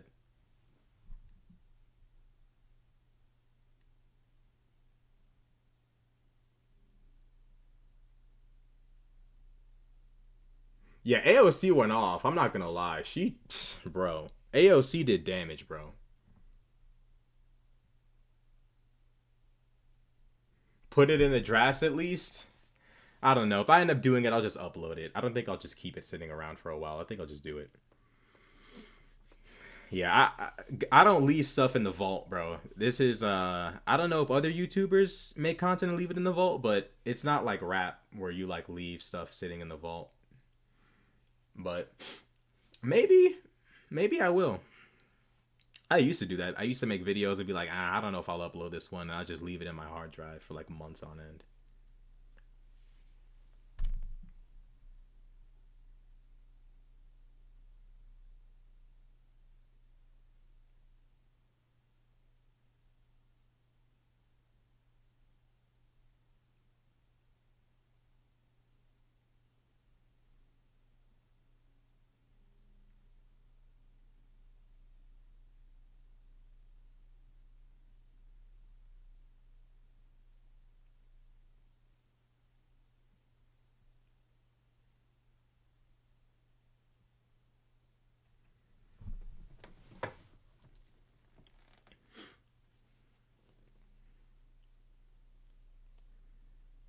Thoughts of streaming on Kick? Bro, I was thinking about that, but like, bro, these Kick niggas, bro, like they always do dumb shit, bro.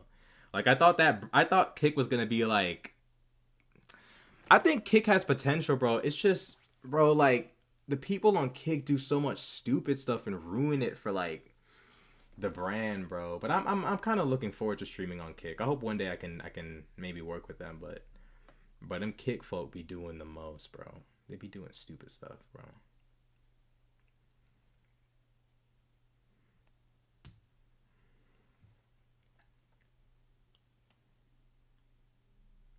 Like Kick has, like, if you're a big enough content creator and you're successful enough, Kick is the better option because you're just not going to get kicked more than likely. And you don't, like, I'm pretty sure you get taxed way less by the platform. So it's like, if you're a small creator, Kick is a waste of time. If you're a big creator and you can get a deal, Kick pretty much is the way to go. I mean, you know, at first Kick did look kind of scary though. Yeah, they had Aiden, Destiny, Jadeon. They had a lot of folk. Wait, did they have Jadeon on Kick, or did like Jadeon stop YouTube right when Kick rolled around? I can't remember. But what do you need to do on Kick that you can't do here? I don't know. I mean, somebody asked if I would do Kick. Was that you who asked? I can't remember. But I mean, Kick offers deals to streamers. YouTube doesn't. So that's like one of the things that I could do there that I can't do here. So yeah, I mean, there's benefits to using Kick that just don't exist on YouTube if you're a successful creator. Will you debate other YouTubers? Yeah. I just have to build up my rep a little bit more in the space.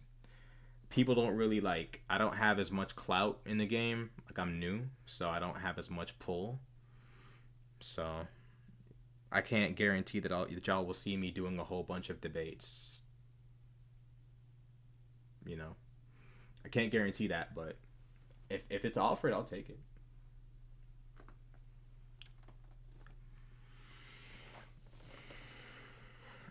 Unrelated, but how should the Democrats foster young talent or appeal to young men or other Republican demographics? I have no idea, bro. Honestly, I'll probably try. I mean, I consider myself a masculine liberal. Maybe I can try. There's no one else doing it. I can't. I mean, Bradley Martin seems like a fairly liberal guy.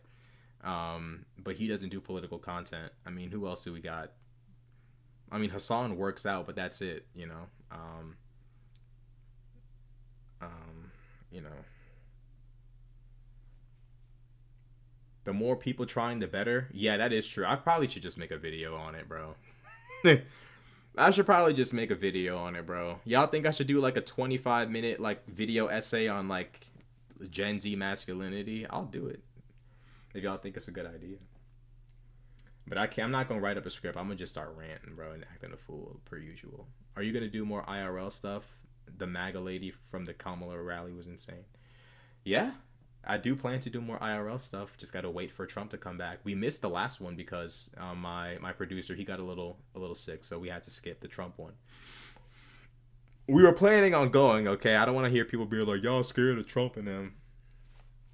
We just couldn't make it.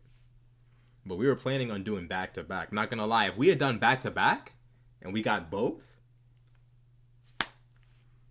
I might be a lot bigger than I am right now. You know what I'm saying? But don't worry about it. My producer I feel like he's the best producer in the game. So all we got to do is just wait for our time, and then we'll be back. Hassan's too much of a punching bag. Hassan? I don't know. What do you mean? Like content-wise or physically? He's a pretty big dude. He's like what, 6'3"?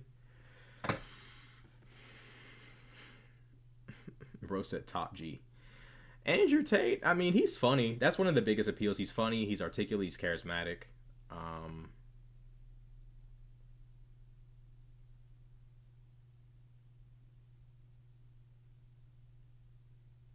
Oh, online?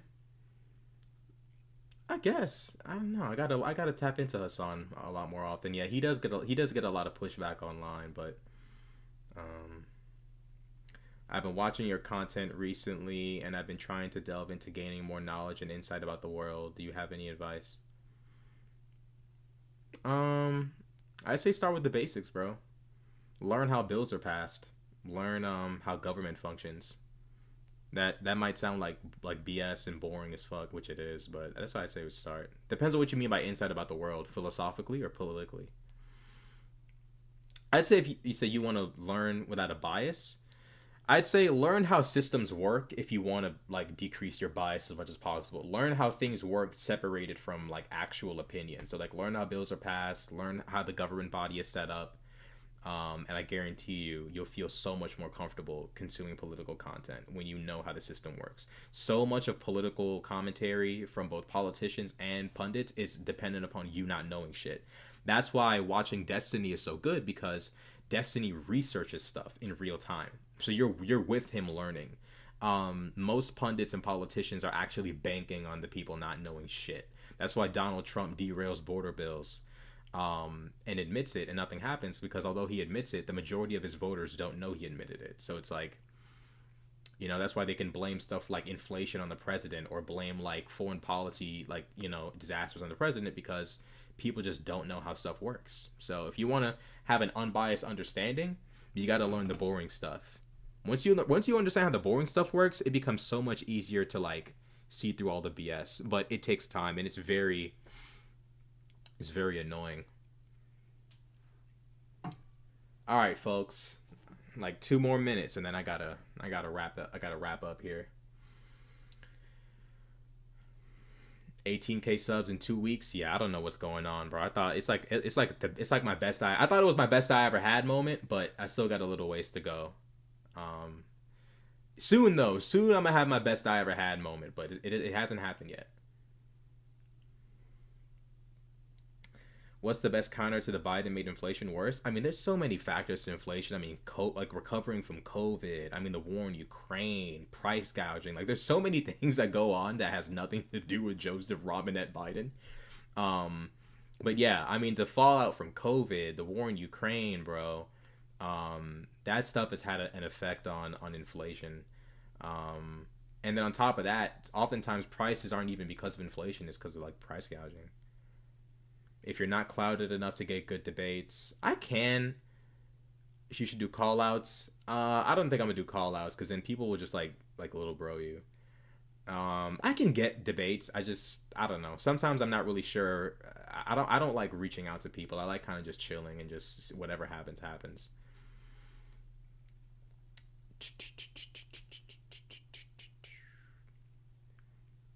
Came across you recently. I think your page has quite a bit of potential. Thanks. I appreciate that.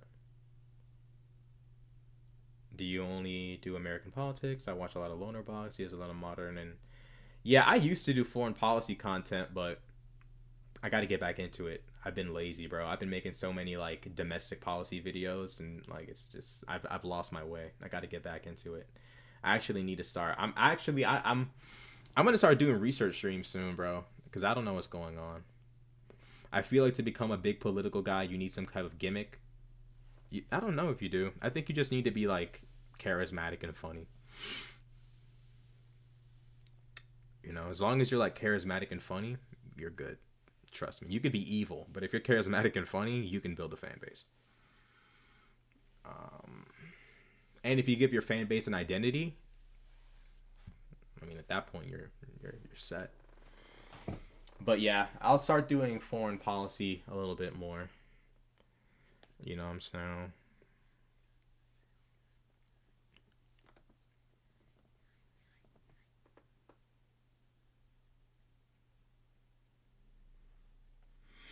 See me get guap right now. See me get guap right now. Hell no, I won't stop right now.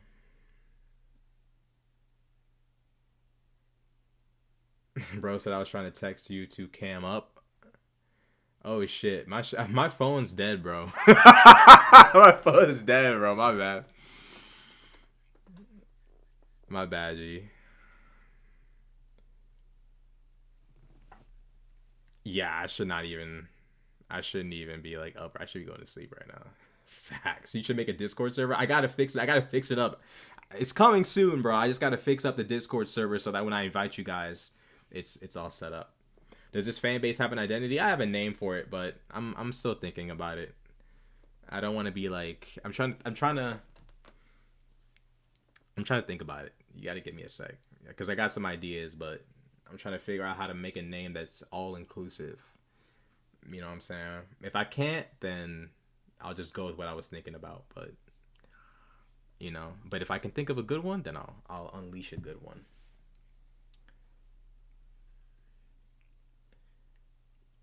All right, big folks.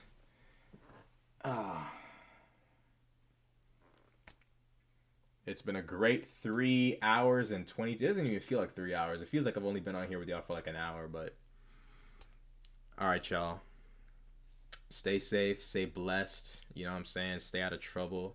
I think I'll probably go live tomorrow. I just got to wake up on time and make my videos. That way I'm not like uploading a video and then waiting for it to get done so that I could go live.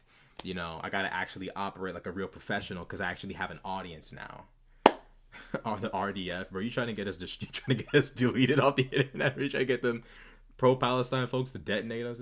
Bro said the RDF is crazy. But that's a funny one, though. That's funny as hell. Y'all are hilarious. This is the craziest chat. Funniest chat, not crazy, but funniest chat. Y'all are hilarious. The RDF, that's crazy.